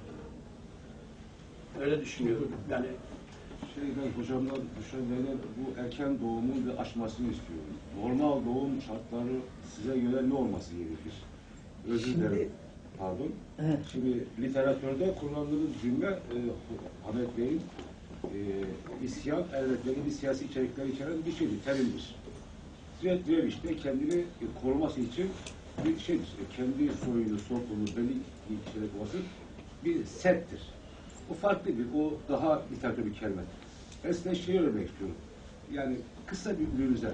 Mesela Ahmet Kaya diyelim ki ya o Kürtçe kelimeyi konuşmasaydı, zamanı değildi, erken doğum yaptı, örnek yapımına para olarak. Veya işte Ağrı'da 1927'de işte bu böyle bir şeye zamansız doğum. Hani size göre normal doğum şartları ne olması gerekiyor ki insanlar görebilsin? Şimdi tabii böyle bir soru içinde bunu sorduğun zaman yanlış da anlaşılıyor. Şimdi azadi örgütleniyor ve örgütlenirken bir isyanın da yapılabilmesi için hazırlığı var ve devlet bundan haberli. Devlet bundan haberli ve öyle bir şey yapıyor ki mesela diyorum Halit Bey'i alıyor. Siyasi lider, askeri lider konumunda, siyasi lider konumunda olan Yusuf Ziya Bey'i alıyor. Bitlis'e götürüyorlar, yargılıyorlar. Ve ondan sonra Piran'daki bir olay işte 3-5 kişinin alınıp alınmaması konusunda bir provokasyondur. Provokasyondan sonra kendiliğinden gelişen bir olaydır. Şeyh Said de diyor ki ben kendimi isyanın içinde buldum. Ben bu işin lideri değildim, isyanın içinde buldum. Şimdi burada erken doğum yaptıran provokasyonla devlettir. Eğer azadi örgütlenmesini tamamlasaydı, gelişseydi, o zaman çok daha diyelim başarıya götüren bir şey vardı ki Azadi'nin Diyarbakır'daki üyeleri Piran'da başlayan isyandan haberleri yok. Sonradan öğreniyor. Erken doğum budur. Ha şimdi ben günümüzde bir şey kurdum. Ya elbette ki hiçbir şey devlet şunu yapar diye beklemez. Ama siyaset yaparken siyaset akılla yapılır. Akılla yapılır ve akılla yapılan siyaset sonuç alır. Şimdi bu bir görüştür. Yani bu tür tartışmaların en iyi yanı şudur. Fikir jimnastiği yapıyoruz. Benim aklıma gelen bir şey diyorum. Ondan sonra siz başka bir şey diyeceksiniz. Belki ben onunla da ikna olacağım. Şimdi şehir olayı çok değişik bir olaydır. Yani bir gerilla mücadelesinde şehirleri koruyabilme, tutabilme çok önemli bir olaydır. Ha şimdi bana sorsan belki vatan tarifinde de anlaşamayız. Vatan insanla birlikte vatandır. Yani ben yaklaşık olarak Kuzey Kutbu'na kadar gittim. Avelik orada da gördüm. Şilan'ı orada da gördüm. Alıcı'da orada gördüm. Yani bakıyorsun ki bitki örtüsü çok birbirine yakın. Ama oradaki yani insanla toprak bütünleştiği zaman ayrı bir vatan oluyor. Buradaki toprakla insan birleştiği zaman ayrı bir vatan oluyor. Benim yani kuşkum var. Yani acaba bu direnişlerle devletin oyununa geldik mi, gelmedik mi? Çünkü çok önemli. Şimdi bizim kuşak bir kişiyi kazanabilmek için o kadar mücadele ederdi, o kadar dil dökerdi ki yani bir kişiyi kendi düşüncemize kazandırmak için. O kadar kıymetliydi. Diyelim ki 60'larda yüzünü görsem görmesem Hakkari'de Kürt meselesiyle ilgili Ahmet var. Ahmet'in adını bilirim. Ahmet de beni bilir. Şimdi öyle değil. Şimdi kitleselleşmiş olay. Şimdi kitleselleşmiş şehirler var. Kitleselleşmiş kazalar var. Şimdi oraların boşaltılmasının sonuçlarını olumlu mu alacağız, olumsuz mu alacağız? Bu önemli. Bana göre elde edilen kar zarardan daha büyük. Zarar kardan daha büyük. Benim görüşüm. Bu bir erken doğum. Onun için erken doğumdur diyorum.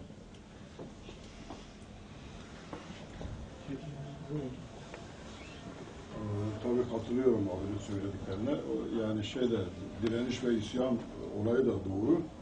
Yalnız Ağrı isyanının böyle 2'ye 3'e bölünmesi olayı biraz yanlış bir olaydır. Yani aslında bir süreçtir, bütün bir süreçtir. Yani mesela birinci Ağrı direnişi dedikleri olay daha ilk başladığı yıl gittikçe büyüyor, bir 100 kişiye falan ulaşıyorlar direnişçi sayısı. Üzerine bölük düzeyinde askerle gidiliyor. Onlar İran'a geçiyor. Tenkil edildi. İran'a kaçtılar. Bitti şeklinde düşünülüyor. Birinci Ağrı isyanı deniliyor buna. Tabii bir sonraki yıl, yani daha sonra birkaç ay sonra ya da bir yıl sonra tekrar direnişçiler harekete geçiyor. Aynı insanlar. Bu sefer ikinci Ağrı isyanı başlıyor. Budur yani süreç. Aslında bir bütündür. Zilan da onlarla beraberdi. Zilan 1930'da yani Ağrı isyanı da olmuş bu olay. 1930. Tabii 1930 isyandır dedi abi. 1930 onlardan çok farklı değil ama yani 1929'da hem direnişçiler oldukça güçlenmişler. Sürgüne gönderilen pek çok lider dönmüş gelmiş, sayıca miktarları artmış, imkanları da çoğalmış. Artık bir planlama, ciddi bir planlamayla 1930'da çok büyük bir kalkışma planlanmış. Kürtler, yani direnişçiler böyle bir planlama yapıyor. Devletin de yine Genelkurmay belgelerinde var. Devlet de 1930'a hazırlanıyor bütün o yıl boyunca. Ve 1930 o şekilde başlıyor. İlk başladığı tarihte 19 Haziran'da İran'da babam, amcam ve Seyyid Resul Genelkurmay arşivlerinde de geçiyor ve mahiyetindeki güçler İran'ın Yekmal köyünde Yusuf ve Abdallah akrabamızdır. İsa Nur'un anlarında da geçiyor. Oradan Türkiye Çaldıran'dan geçiyorlar. Geriye Zila'ya gidiyorlar. O şekil başlıyor. Geç ondan önce Şeyh Abdülkadir'in köyüne devletin bir baskını oluyor. Hasan Suri'lerin İsa Begi Koti falan, Kotilerin öncülüğü, onların da refakat desteğiyle bir devletin bir baskısı oluyor. Ama onun dışında ilk başladığı tarih 19-20 Haziran'da başlıyor 1930'da. Zilan'dan sonra tabii onlar fazla uzun tutmuyor, uzatmamak için yapıyorum. Zilan'da birkaç tane karakol basılıyor, Erciş'e geliniyor. Erciş kuşatmaya alınıyor, söylediğiniz gibi, Ahmet abinin söylediği gibi deniz yolu kapatılmıyor. Yani onu hesaplayamıyorlar aslında. Diğer yolları kapatıyorlar. Tabii oraya gelmeden önce bir tabur asker esir alınıyor. Mesela Genelkurmay belgelerinde yine var 150'ye yakın asker kayıptır, 150 silahları yok. Uçak dedin, mesela 2 uçak orada düşüyor. Sanırım diyor ki düşen uçaklardan birinin pilotunun elinde atılmak üzere olan bir bildiri vardı. O bildiride de direnin askeri yardım gelmek üzere şeklinde bir bildiri dağıtıyorlar. Eriş'teki devlet yanlısı milislerle. Şimdi tabii milis olayı çok önemli bir olay. Yani Kürtlerin Ağrı isyanının bastırılmasında en büyük etkenlerden biri o şeydir. Yani ihanet. Bugün de devlet işte yani o sürece bakıldığında o süreçle bugün çok benzerlik gösteriyor. Gerçi her süreç birbirinin benzeridir yani. Devletin ilk el attığı şey ihaneti örgütlenme oluyor. Orada da bu yapılmış. Özellikle 1926'da yani Şeyh Said isyanından sonra sürgüne gönderilenler zaten isyan nedeni o sürgündür. Soruya gelirsek Biraz eksikleri tamamlayayım diye söyledim ama yani gerekirse söyleyeyim. Şimdi 2 tane uçak orada düşürülüyor. Ondan sonra şeyde Ağrı'da da düşen uçaklar var. Patlos'ta bir tanesi düşüyor. Mesela Ağrı'daki şu an zaman zaman üzerinde konuşulan bir şey var. O hava kuvvetleri anıtı var Ağrı'da. O aslında Patlos'ta düşen uçaktan dolayı. Önce Patlos'taydı. 1950'de Patlos'tan Ağrı'ya götürüldü. Zaman zaman Sakık'ın da üzerinde durduğu bunu kaldıracağız falan dediği anıt aslında Ağrı direnişinde Patlos kuşatmasında düşen uçak için hava kuvvetlerinin Patlos'ta gittiği bir anıt. Bence kaldırılmaması gerekiyor. Kaldırılmasından ziyade onun nerede düştüğü, onun düşüş hikayesinin yazılması bence daha doğru olur. Kimin malıdır? Koyma. Kimin malıdır? Kürtler düşürdü yani. Kimin malıdır? Yani kimin malı olması önemli ama direnişçiler düşürdü yani. Şimdi yani Kürtleri bombalama için gelen bir uçağı Kürt direnişçileri düşürmüş. İngiliz uçakları. Ha pardon ben anlamadım, soruyu anlamadım. Şimdi ve Hoybun. Hoybun mesela Mehmet Bey diyordu ki Hoybun hareketi 1930'larda 29-30'larda sevk ve idare ediyordu diyor. Mesela bildirileri Bağdat'tan Gelakhoy'dan direniş merkezine Ağrı'ya gidiyordu bildiriler. Oradan işte kararlara, tamimlere dönüştürülüp bize gönderiliyordu. Biz de ona göre çalışmalarımızı yürütüyorduk diyor. Yani böyle organize bir harekettir aslında. O zamanın mesela yayınları da epey yayın yapılmış. Yani marşları mesela Gaziyavelat'ta Dürülcigere Mefat falan şeklinde epey bildiri basılmış. Epey şiir yazılmış şeyde. Tabii o Rus olayı çok önemli. Aslında bütün o süreç bize şunu gösteriyor. Yani herkes için menfaati esastır. Kürtler kendi menfaatlerini esas almadıkları için kaybettiler. Herkes devletleşti. Öyle çıktı Birinci Savaşı'ndan. Kürtler bunu beceremedi. Onun için de bu halde kaldılar. Yani aslında odur. Netice oraya kadar önlerinde bir sürü imkan vardı. Mesela Sever'den sonra 2 tane mermi patlatsaydı Kürtler devlet olacaklardı belki. Bunu beceremediler. Şimdi böyle diyebiliriz. Ruslar ve Kemalistler herkesi kullandı tabii Ağrı isyanında. Hem Fransızlardan destek gördü. Fransızlar, İngilizler o günkü statüyü belirleyen güçler onlardı. Sovyetler de bir taraftan da şunun propagandasını yapıyorlardı. Burada işte İngilizlerin yönetiminde uydusu bir Kürt devleti oluşacak diyorlardı. Bunu öne sürüp şeylerden de anti-emperyalisttirler diye Sovyetlerden de destek aldılar Kemalistler. Yine mesela babam diyordu bütün o Aras Nehri boyunca pamuk tarlası gibi Ruslar çadırlarla kapatmışlardı orasını. Zaten Surların o İran'ın tavır değiştirmesinde de Sovyetlerin çok büyük etkisi var. Çok büyük baskısıyla Ağrı'da o sınır düzenlemesi yapılıyor. Ağrı olduğu gibi Türkiye sınırlarına alınıyor. Karşılığında özel taraflarında bir yer veriliyor. O şekilde bastırılabiliyor. İsyanın bastırılmasında bence en büyük sebep sivillere yönelik, halka yönelik katliamlar. Evet. Milletvekili. Tamam peki. Pek teşekkür ediyorum. Kusura bakmasın. Ya aslında Ağrı isyanına katılmış bir ailenin bir ferdi aramızda Şimdi aslında sizin bulunuyor. anlatımlarınız bir şey de belki gençler şey yapabilir. Ben sıkılıyor. zevkle dinlerim. Gayet Şöyle güzel bir anlatım. aslında Sürdü belki uzun sürdü. Kemal abinin Hayır, şeyi var, mesela kitabı var. Kaç kere karşılaşacağız sizinle? Tarihimizi birinci ağızlardan öğreneceğiz. Kaç Sorar mısın? Ben Kemal Bey izninizle bir soru sormak istiyorum da. Hep ben Ağrılıyım ve Ağrı'da hep söylenen bir şey vardır. İmran Halit Bey Erzurum'da sana götürülürken Bitlis'e götürürken Hüseyin Paşa'dan 100 altın meselesi var. Onu kendisine rica edecektim. Yani öyle bir söylenti var. Halk arasında halkın inandığı bir şey var. Doğruluk payı var mı yok mu? Şimdi doğrudur. Tabii bu çok söyleniyor. Tabii bunu halk söylemiyor.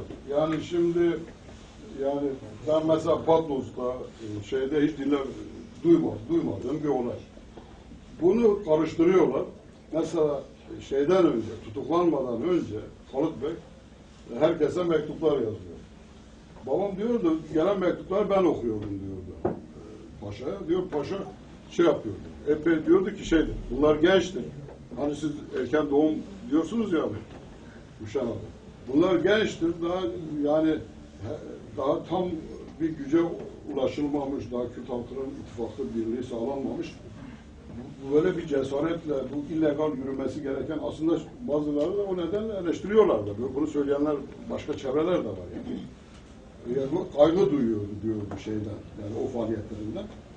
Tabii sonra mesela ben Mehmet Emin abiyle de çok konuştum bu meseleyi. O diyordu ki yani biz de belki kurtarabilirdik ama biz bilmiyorduk şey olacak. Yani götürüp idam edilecek.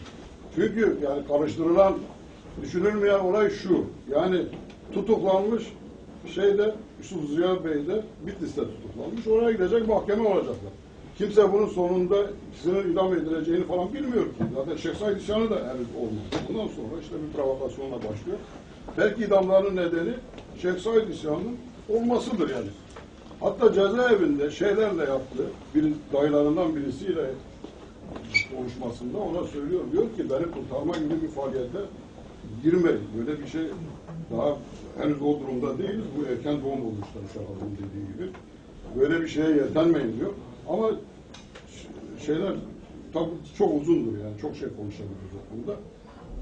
Ve babam diyordu ki ben avdaydım. Halit Bey'in şeyden geçirildiğini gördüm diyor. Yani Patmos Malazgirt arası da bir yerden şeye götürülüyor. Adil Cevaz'da doğru götürülüyor. Ve diyor biz o zaman akıl edemedik. Yani ne yapacağımıza karar veremedik. Düşünemedik ne yapalım. Yani. Anlatabildim mi?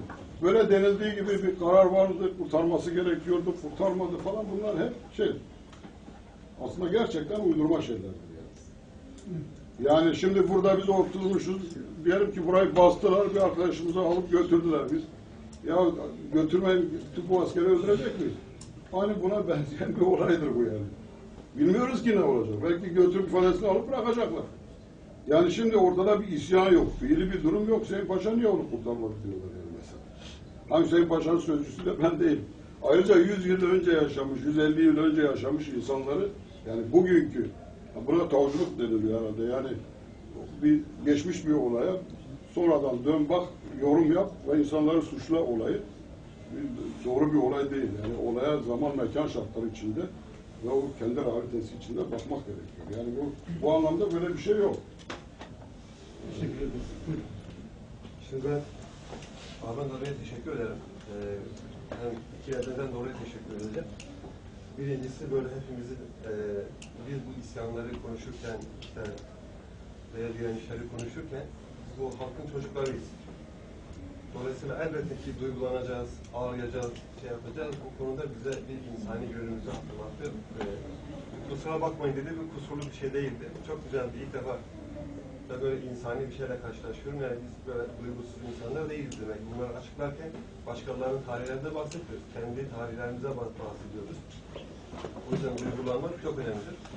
İkinci teşekkür noktası, yani İsmail Beşikçi Vakfı'nda hani bilim bizim hani hep böyle eskiden beri okuduğumuz bu İsmail Beşikçi'nin özellikle bu bilim yöntemi ne böyle hani biraz uygun bir şey var, bakış açısını da gördüm. Çünkü bu ağrı meselesi söz konusu olduğu zaman ilginçtir, gariptir. Başka şeylerde çok rastlamadım ama ağrı söz konusu olduğu zaman böyle biraz daha aşiretsel, biraz daha yerel bakış açıları var. Şimdi Kemal abi burada, saygımız var. Dedesi, babası anlatır. Kendisi de bunu şey yapar. Biz bu referansları bir yere kadar tabii ciddiye alırız ama onun dışında kuşkusuz yani ciddiye almıyor demek istemiyorum, yanlış anlaşılmaz. Fakat daha genel, daha sosyalize, daha ulusalcı, daha bilimsel bakmak lazım. Şimdi bir olgu varsa ağrı bir olgudur. Söylendiği gibi bir süreçtir.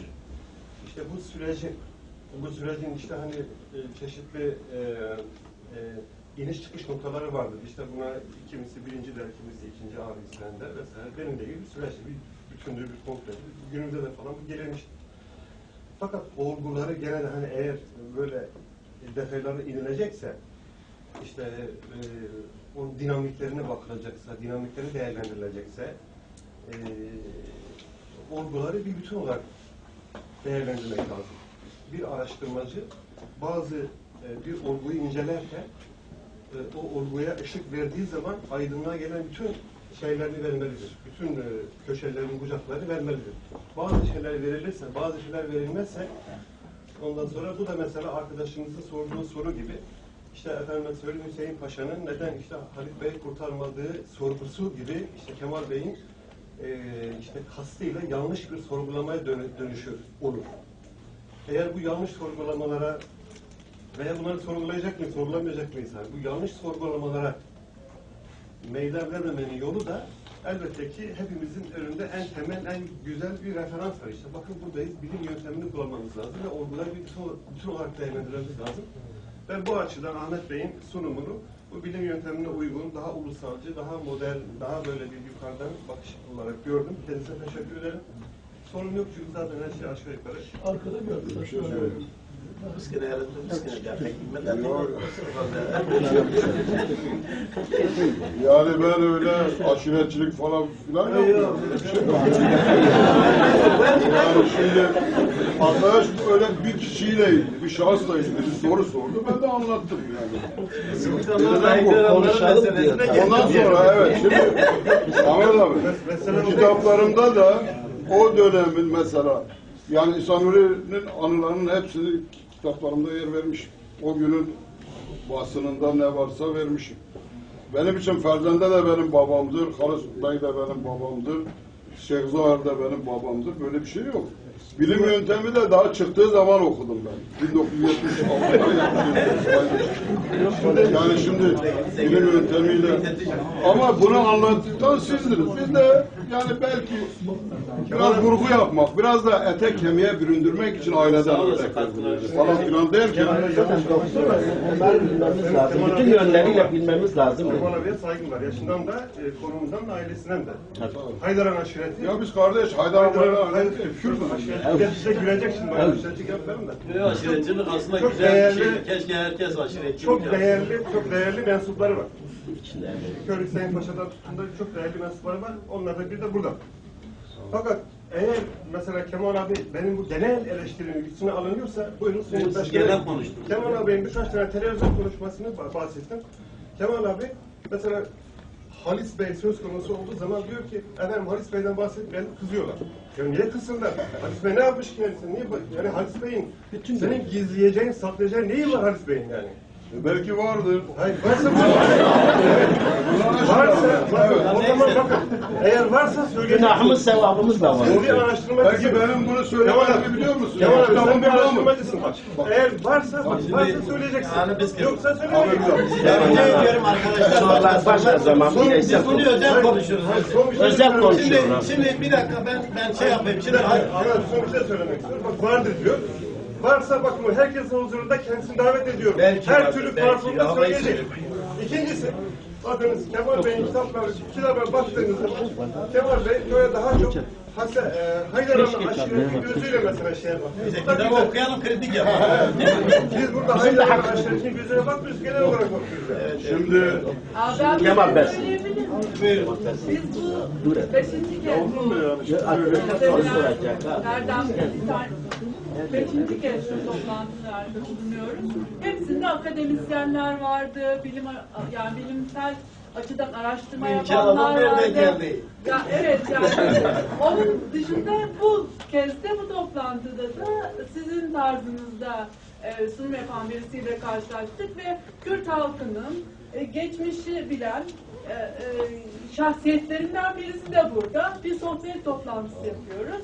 Bu da bir tarzdı ve o çok hoştu. Gayet keyif aldık, hem de bilgilendik. Bilmeyen arkadaşlarımız, tanımayan gençlerimiz var. Onlar bir başka kuşağı tanıdılar, gördüler. Her şey her zaman akademik olmak zorunda değil, bilimsel olmak zorunda Ahmet abi değil. çok kısa 2 kelime söyleyeyim. Bence gayet güzel. 2 kelime söyleyeyim. Bakın yani ben ilk kitapta Halis amca ile ilgili bazı şeyler yazdım. Çok büyük tepki gördüm. Fakat bana şunu öğretti o yazdığım şey. Yani Halis Bey, şimdi kusurlu bir sürü insan var. Hatası olan bir sürü insan var. Hepimizin de hataları var. Fakat ben yani Halis Bey'in herhangi bir adam gibi yani orada yani haşa ihanetçi gibi değerlendirilmesinden de gönlüm razı olmadı yani.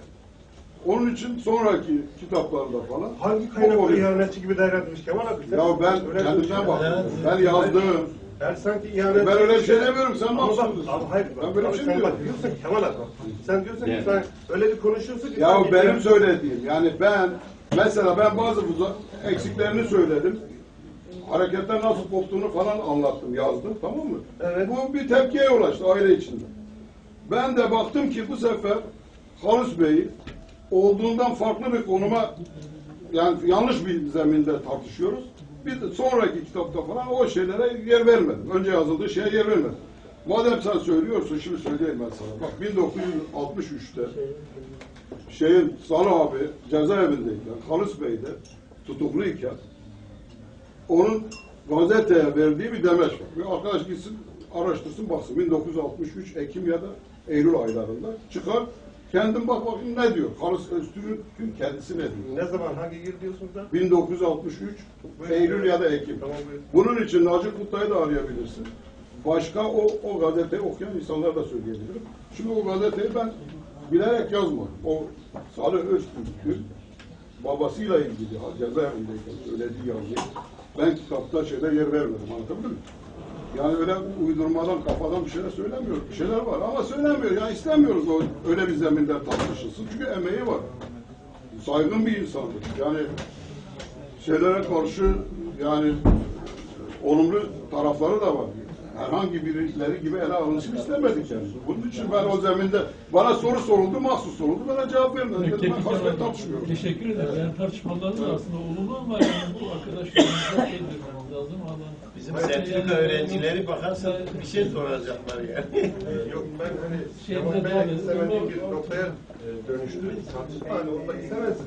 Fakat öznel, subjektif değerlendirmeleri var. Belirtmek istedim. Ya aslında şimdi arkadaşımızın dediği bir şey vardı. Gerçekten sizin ikinizin de konuşması aile içerisinde iki direnişçi insanın torunlarının burada konuşması bize yani bizim alıntılardan toplayıp burada söyledikleriniz ya da kafamızda şekillerini söylediklerinizden ziyade sizin söyledikleriniz daha somuttur.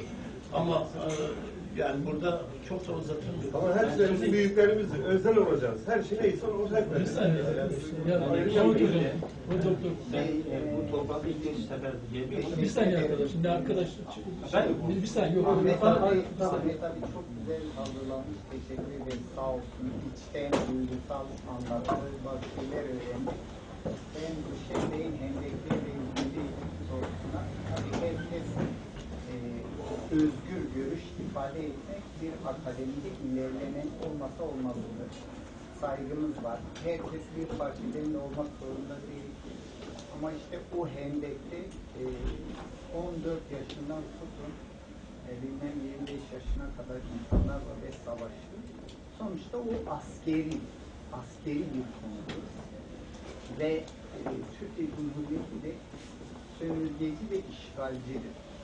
Ve 100 yıldan fazladır Türkiye diyor ki ben kendimi yönetmek istiyorum. Öyle değil mi? Sürekli belki 200 yıldır Şimdi bu Süleyman Demirel'in sözünde bu 29. isyanı da bastıramadılar. Onun için ben farklı parti, farklı görüşlerimiz, herkes eleştirilebilir, askeri parti de onların başkanı da.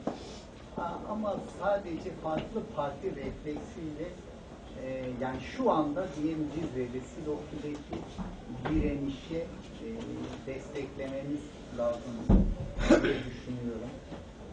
Onun için de hani mesela sivil bir insanın askeri bir konuyla ilgili bu da erken doğumdur falan veya mesela Kürdistan bayrak gününde Diyarbakır'da 6-7 parti yürüyüş yapıldı. Bunlar da her gün bakıyor sosyal medyada yine atıyorlar. Geçen günü Kemal Burkay'ın öyle bir sözü var ki yani özellikle ben üzüntü duyuyorum ama kınamıyorum. Sadece üzüntümü ifade ettim. O kadar. Teşekkür ederim.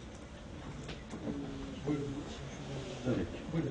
Ben teşekkür ediyorum Ahmet abi yani bilgiyle dinledim. Fakat bana anımsattığı bir şey var.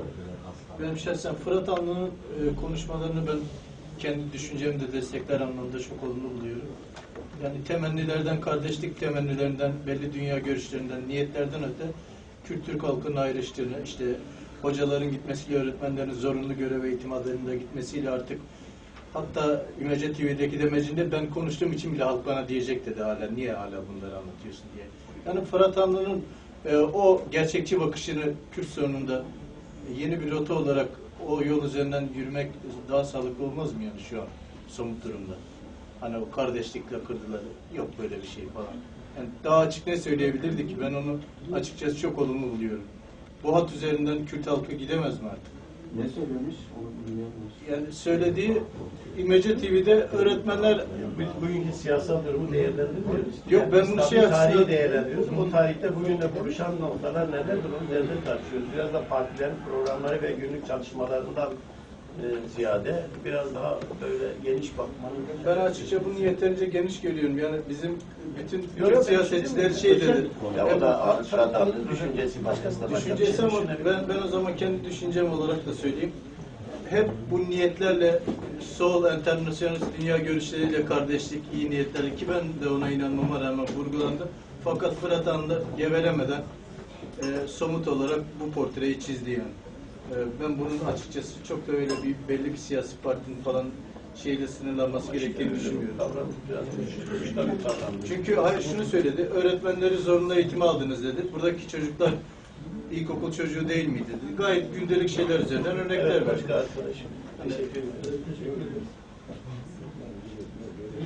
Önce geç geldiğim için sizden özür dilerim. Benim suçum değil, tarafın suçu da. Şimdi bizim sorunumuz dünü tartışırken bugünden ne kadar ders aldığımızı göstermemiz lazım. Yani biz günümüzü tartışacağız. Halit İbrahim'de tartışacağız, Ağır İsyan'ı da tartışacağız, Kürt İsyan'ı da tartışacağız.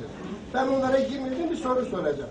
1930'da Ağır İsyanı ile 1932'de Kızıl Kürdistan'ın ortada kaldırılması, bu uluslararası konjonktürde Türkiye'nin rolü ne?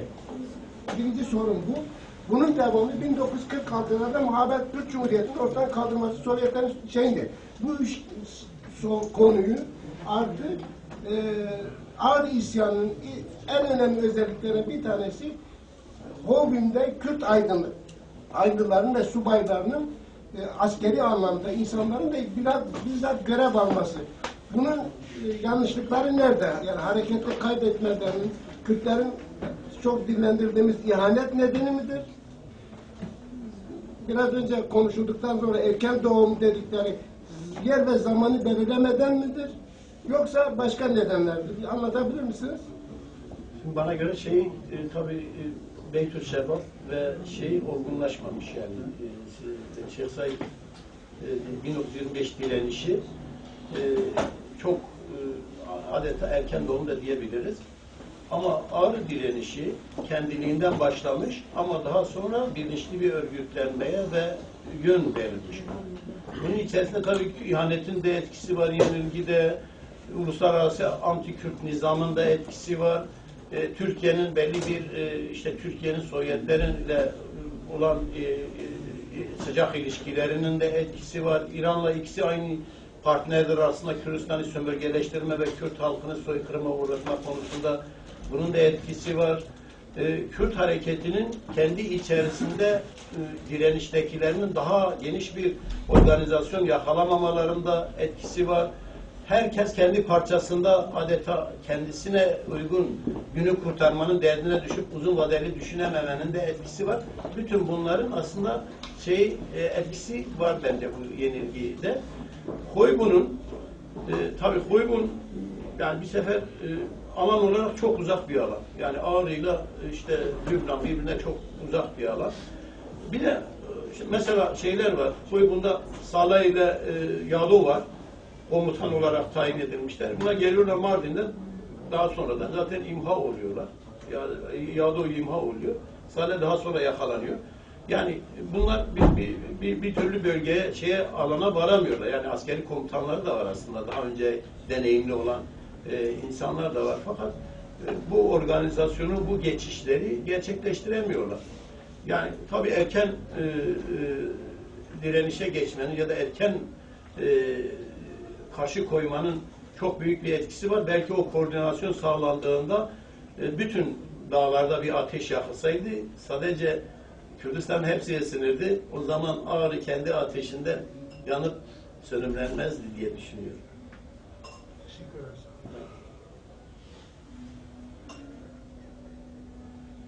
Tabii cevap belki kısa oldu, dar oldu ama. Şey sordum Kızıl Kürdistan'da. Kızıl Kürdistan'la Türkiye'nin etkisini mi sordun? yani şöyle Türkiye, Çin'de bir devlet. Kürdistan'da Şeyh Said hareketinin imhasından sonra Kürdistan'ın hemen hemen tüm parçalarında ulusal mücadele növetleri var. Örgütleme biçimleri var. Dünyadaki konjonktüre gerek sosyalist bloka yakın, gerek kapitalist bloka yakın Kürt hareketleri var.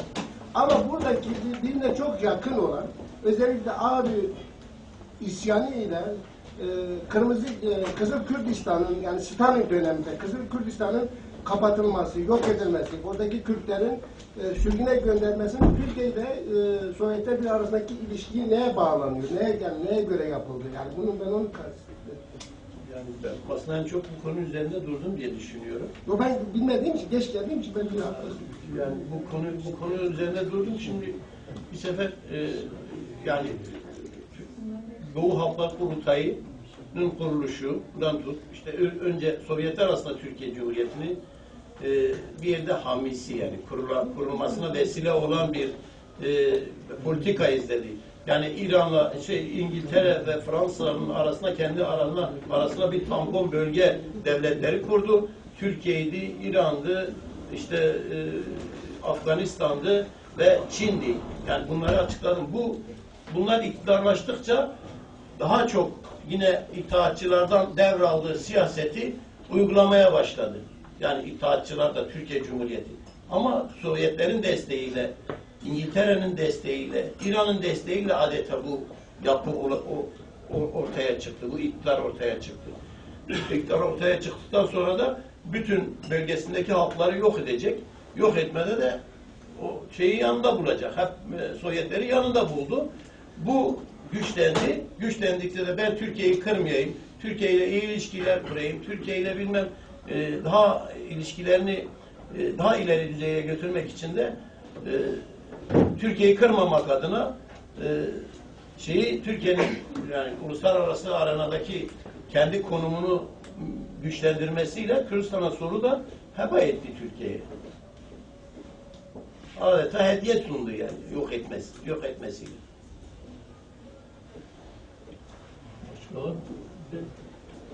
Burada iki arkadaş herhalde bu isyanın yani üçüncü kuşağı herhalde değil mi? Evet. Kemal Bey ile iki arkadaş.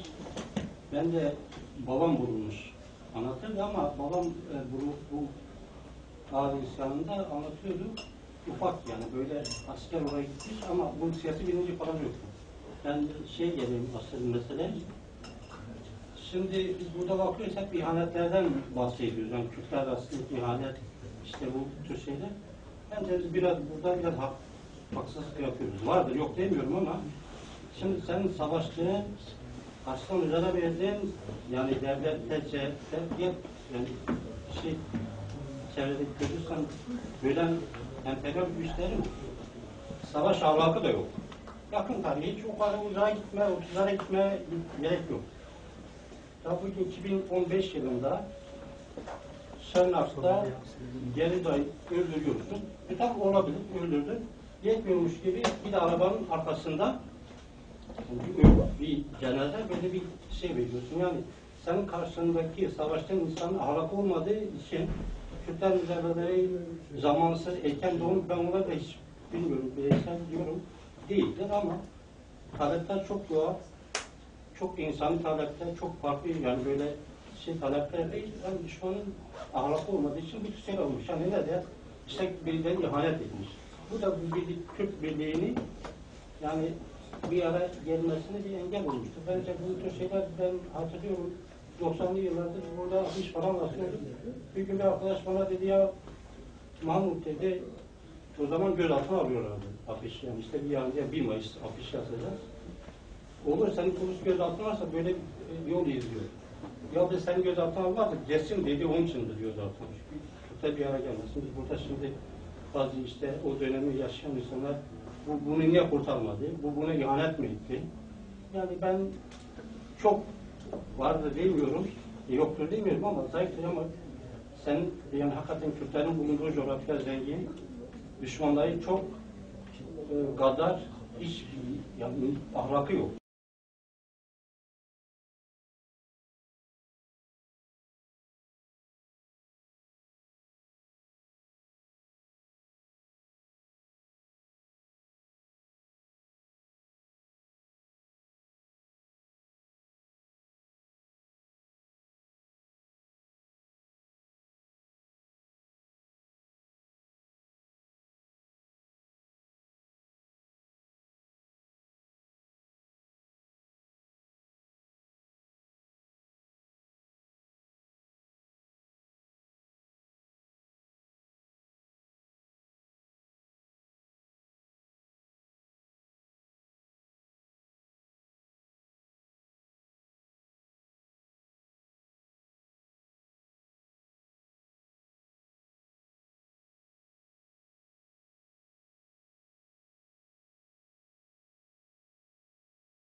Ne savaş ahlakı var, ne insan ahlakı olmadığı için Kürtlerin durumu bundan ibaret. Herkesin suçu da böyle. Kürtler bu hain kelimesini kullanırken çok dikkatli olmaları gerekiyor. Yani gerçekten dikkatli olmak. Ali Rıza Efendi işte sonra Şeyh Said isyanında kurtuluyor.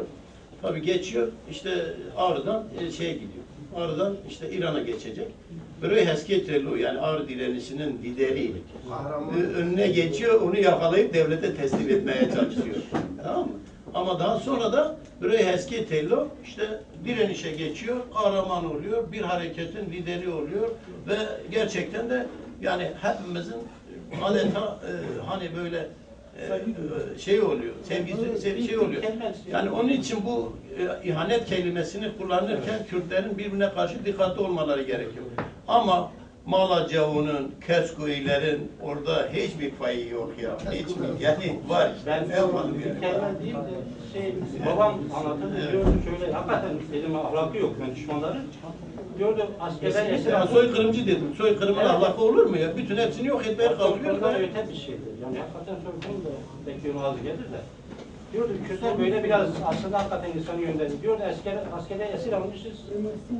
Aldığınız askerler diyorlar diye emret bulun. Yani bunların bir şey yapıyor. Yani o kadar yine de yani dokunmamış ama buna arkadaşlar da erken doğumla ilgili bir şey ekleyeceğim. Yani şimdi Rüşen abi erken doğum diyor ya.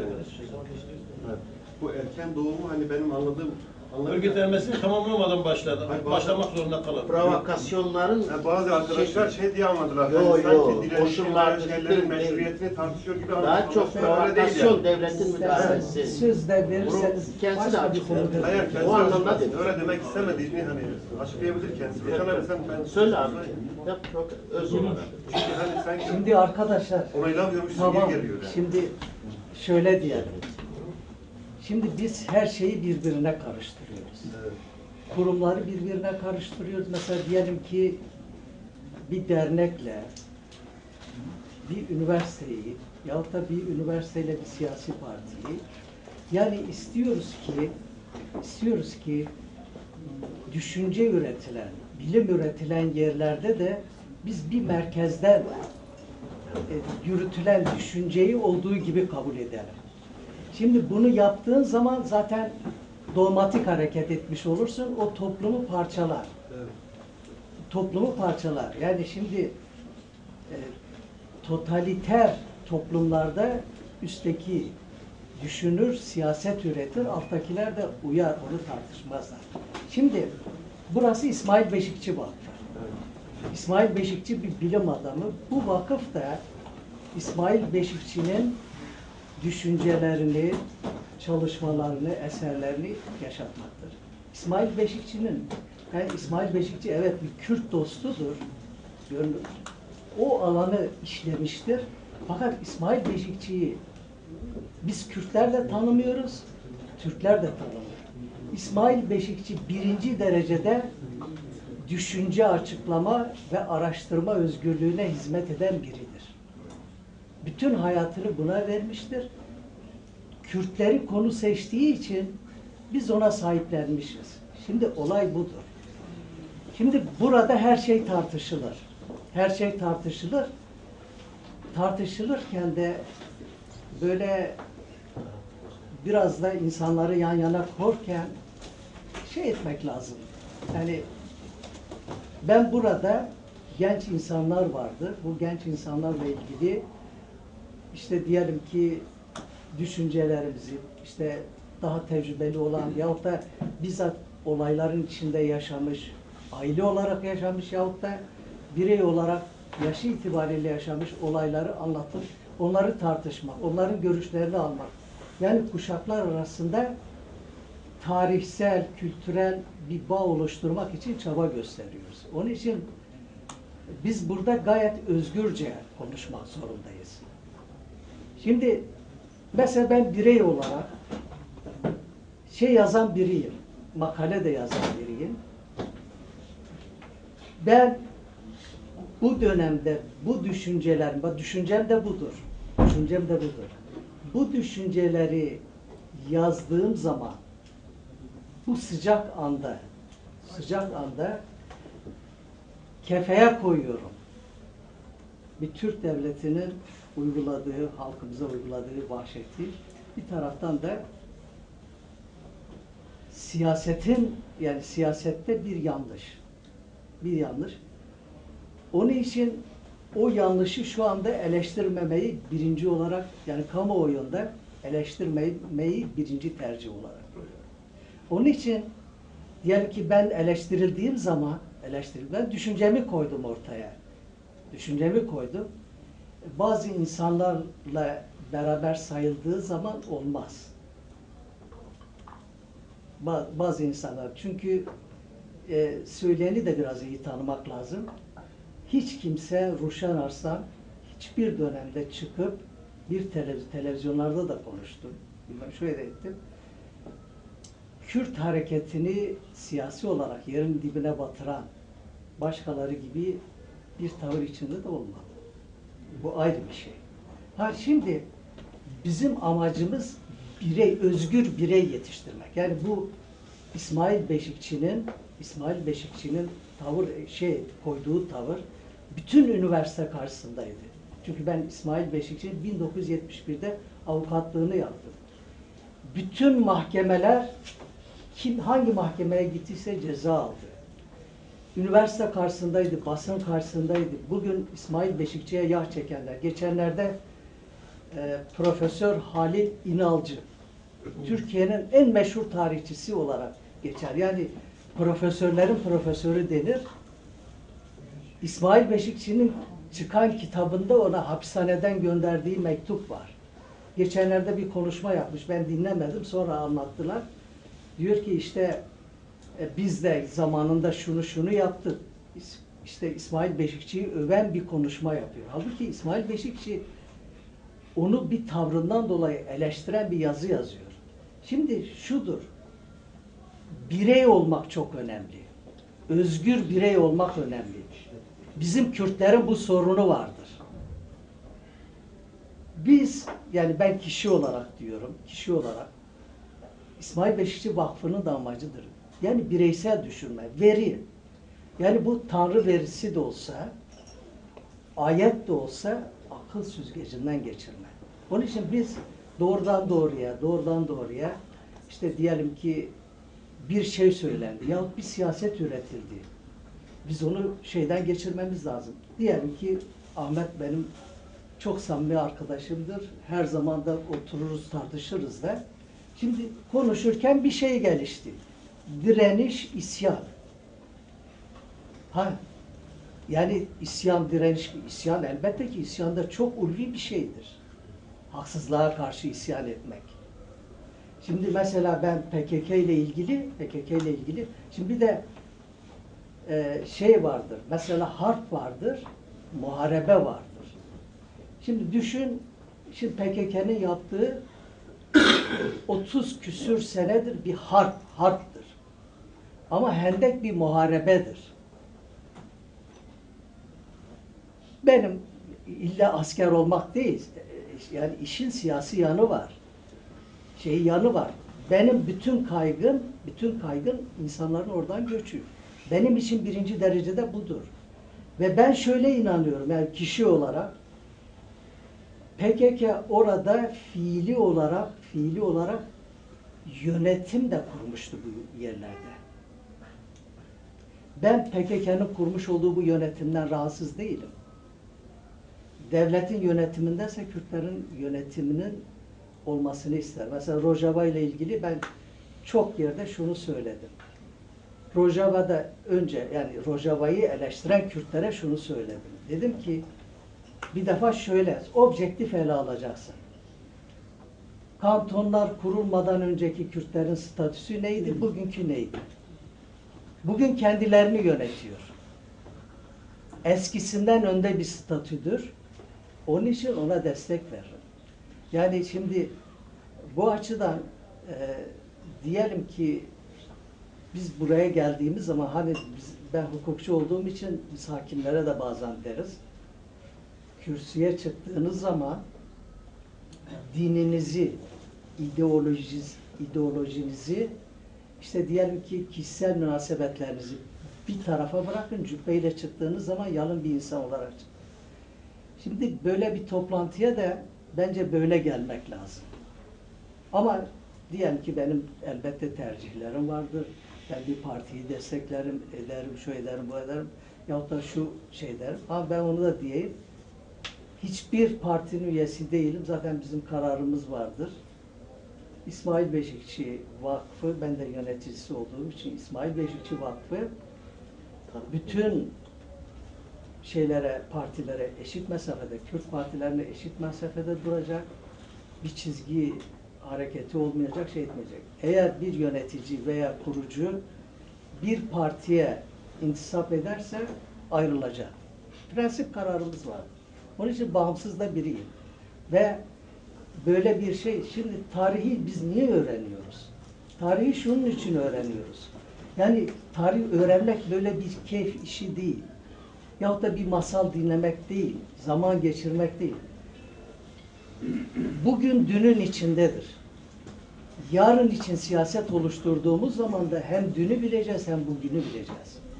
Şimdi bir Beytü Şebap olayı, bir Şeyh Said olayı ile ben bunu karşılaştığım zaman bir bağlantı görüyorum. Bazısı görmeyebilir. Ama bugün yaygın bir biçimde eleştiri vardır. Şimdi hainlik meselesi. Yani her eleştirene böyle bu gözle mi bakacağız? Yani illa birileri gibi mi düşünmek lazım? Bir resmi görüş. Zaten ben hayat boyunca şeyle mücadele ettim. Resmi görüşle mücadele ettim. Hem devletin resmi görüşüyle hem de Kürtlerin şimdi bir resmi görüşü olmuş. Resmi tarih. Size bir anekdot anlatayım, kusura bakmayın. Millet soru soruyordu vallahi. Ben istersen. Ben soru sorayım. Şimdi ben 2004 yılında, şimdi 49'ların hayatta kalmış en yaşlı insanı Selim Kılıçlar, Vartolu'dur. Onunla gittim, bir araştırma kitabı yazıyordum. Yazdığım bir kitap var işte, Şeyh Said İsyan'da Vartu Aşiretleri ve Mehmet Şerif Fırat olayı. Bu kitabı yazmak için onunla görüşmeye gittim. Selim Kılıçlar beni çocukluğundan beri tanır. Neyse gittik. Ben ondan bilgi almak istiyorum ki bu Mehmet Şerif'i amcası Halil öldürmüştü. Bu yargılama Muş'ta mı yapıldı, başka yerde mi yapıldı? Onunla ilgili bilgi almak istiyorum. Beni ve teypimi bulunca bütün hayatını, Cibran aşiretini, her şeyi döktürdü.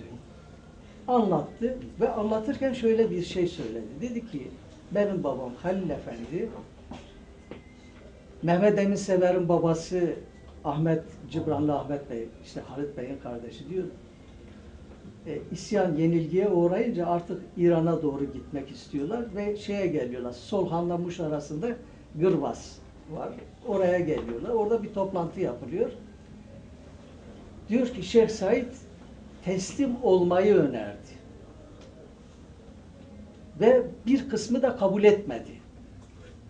Ki kabul etmeyenlerden biri babamdı, biri de Ahmet Sever'di. Gerçekten bir grup şey diyor, onlardan ayrılıyor. Onlar Varto'ya doğru geliyorlar. İşte Abdurrahman Paşa Köprüsü'nde asker onları yakalıyor. Teslim mi oldu, yakalandı mı? Bu ayrı bir sorun. Ben de dedim ki Selim abi bu çok büyük bir iddia. Çok ısrarcı davrandı. Dedim ki şimdi ben bunu teype aldım. Böyle bir iddiayı sakladığım zaman kendimi Kürt halkına karşı suçlu sayarım. Eğer şey edersen, izin verirsen ben bunu yayınlayayım. Tuttum, ben bunu röportaj haline getirdim ve Serbesti dergisinde yayınladım. Serbesti dergisinde yayınladıktan sonra hem ben hem Serbesti dergisi topa tutuldu. Sen Şeyh Said ailesini şey diyorsun, teslim ol. Nasıl bunu dersin, şu edersin, bu edersin. Şimdi bir röportaj yapmışım ve başına da demişim. Hiçbiri benim düşüncem değil. Olduğu gibi koymuşum. Ki röportajı da kendisine okuttum. Öyle onun izniyle yayınladım. Melik Fırat telefon etti bana. Dedi ki böyle bir şeyde aileye danışmalıydın. Ona verdiğim cevap şudur. Ben anılarımda da yazdım. Dedim ki Ben Şeyh Said'i Kürt halkının bir değeri olarak kabul ediyorum. Bir şeyin bir ailenin değil.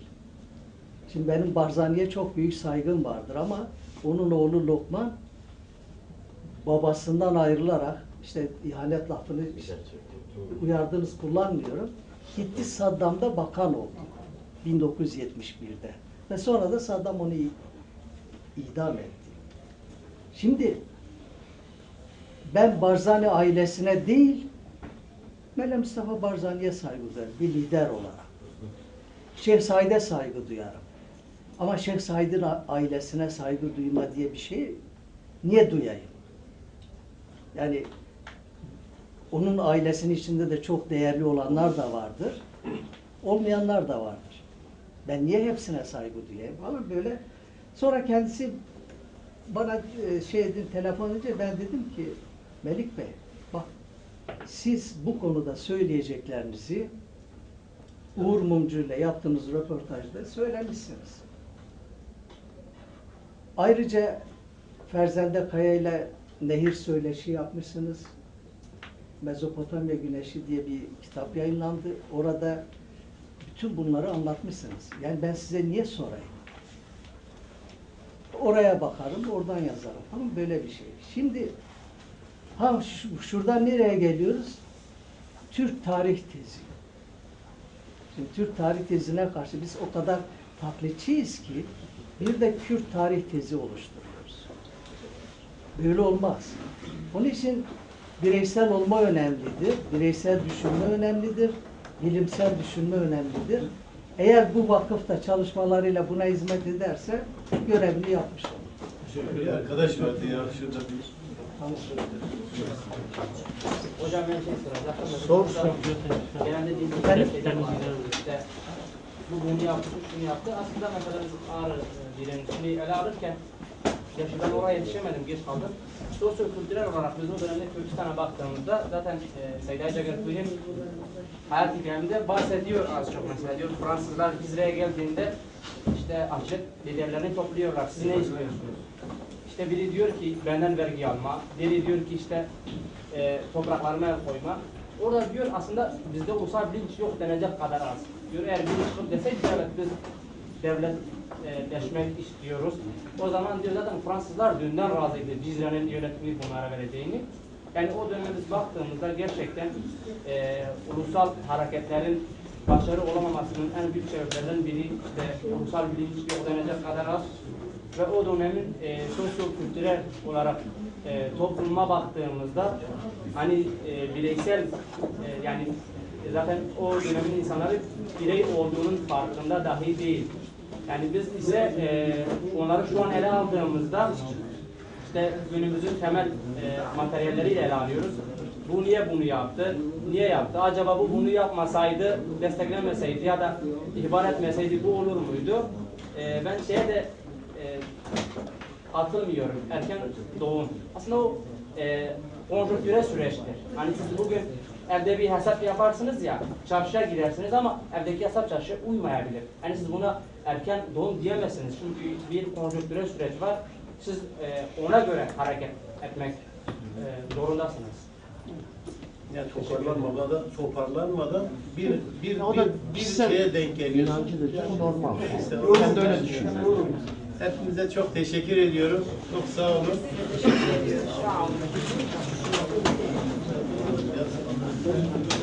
Herhalde bir şey söyleyecek arkadaşım.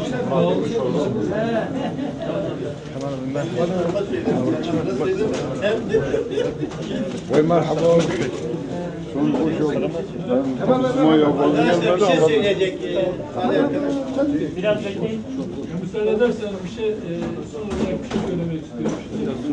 Bugün bir haber sitesinin yazı okudum ben. Belki bazı arkadaşlar da bunu okumuş. Yazıyı ben kısaca okuyayım size. Belki şeyle yardımcı olur bize. Kürt komutanlar Berzancilerin mezarı bulundu. Geliye Zılan direnişinde ağır isyanla haber götürmek için yola çıkan ve Doğu Beyazıt yakında askerler tarafından yakalanarak katledilen Kürt komutanlar Seyyid Resul Berzancı ve Seyyid Süleyman Berzancı'nın mezarları ortaya çıktı.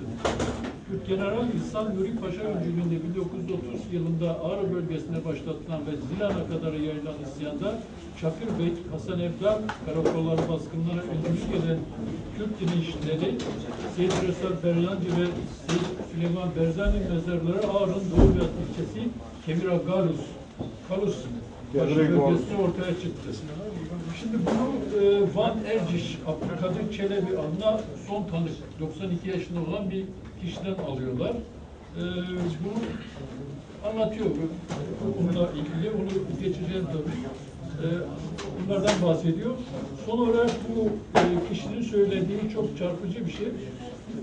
Kürt halkının tarihte birlik olduğu sürece büyük başarılar elde etmeye dikkat çeken Abdülkadir Çelebi günümüzde yine Kürt halkını bastırmak istiyorlar. Bizim halkımız birbirine doğru olursa hiç kimse karşılarında duramaz. Şu anda her tarafta Kürt halkına karşı bir savaş başlatılmış. Bu savaş devletin istediği gibi olmayacak. Kürt halkı artık eski değil, yeni yetişen insanlar her şeyin farkındadır. Buna katılmamak mümkün değil. Şimdi bunlar hakkında bunlar isimsiz kahraman. Bu isimsiz kahramanlar İsimsiz değil tabii. Onlar ağır. Yani bizim bilmediğimiz. Evet. Zilan söyledim ya. Yani bir o şeyden Yekmal'dan iki kol halinde giriyorlar. Bir 80 tane atlısıyla beraber Seyyid Resul dediğimiz şahıs odur. O ve ailesinden fertler. O İhsan Nuri'ye haber götürme olayı yanlıştır. Öyle değil.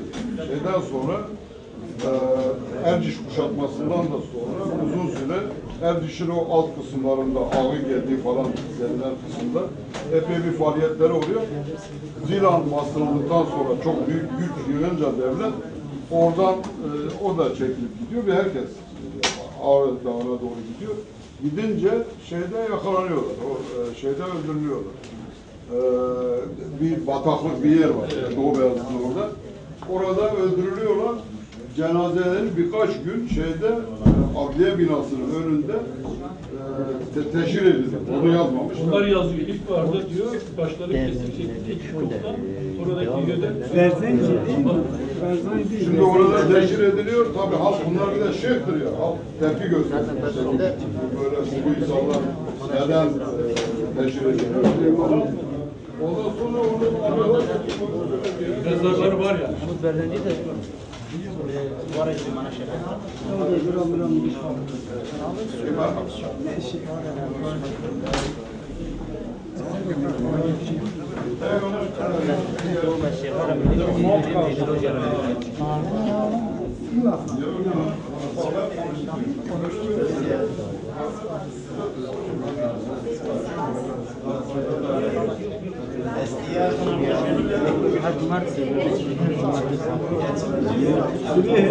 Beşincisi oldu. Bu 5. oldu, 15 tane. Ben memnunum. Memnun mu?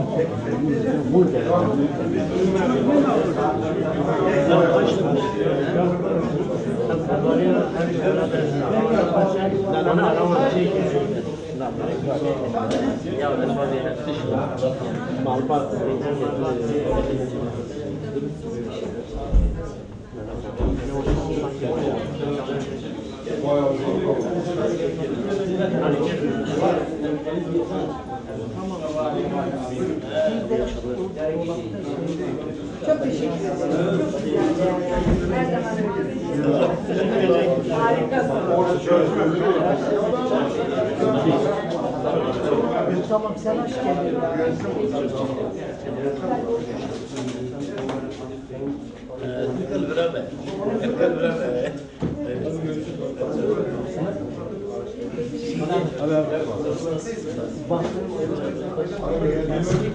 Hacı olmanın faydaları şimdi ben gidiyorum.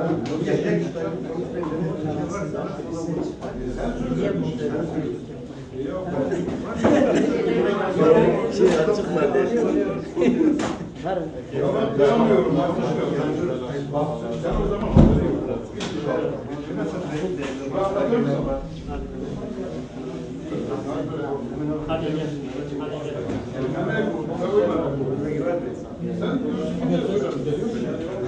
Söylenmiş.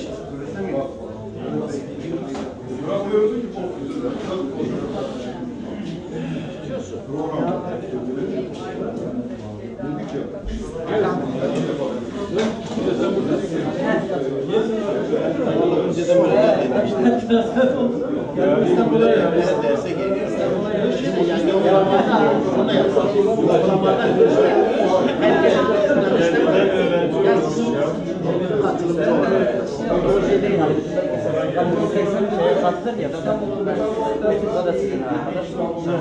Tamam, ben önceki mailini göndermiştim.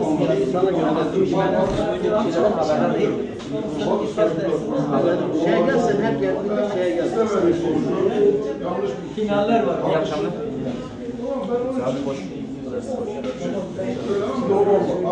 Ha, şeyler telefon ederim. Kalabilirsin.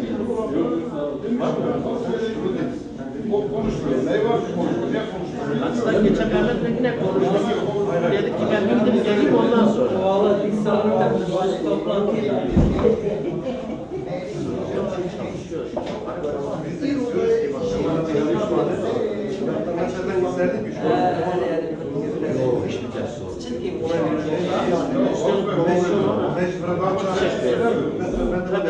Dün de adamlar raporu var ya. Raporu var ya.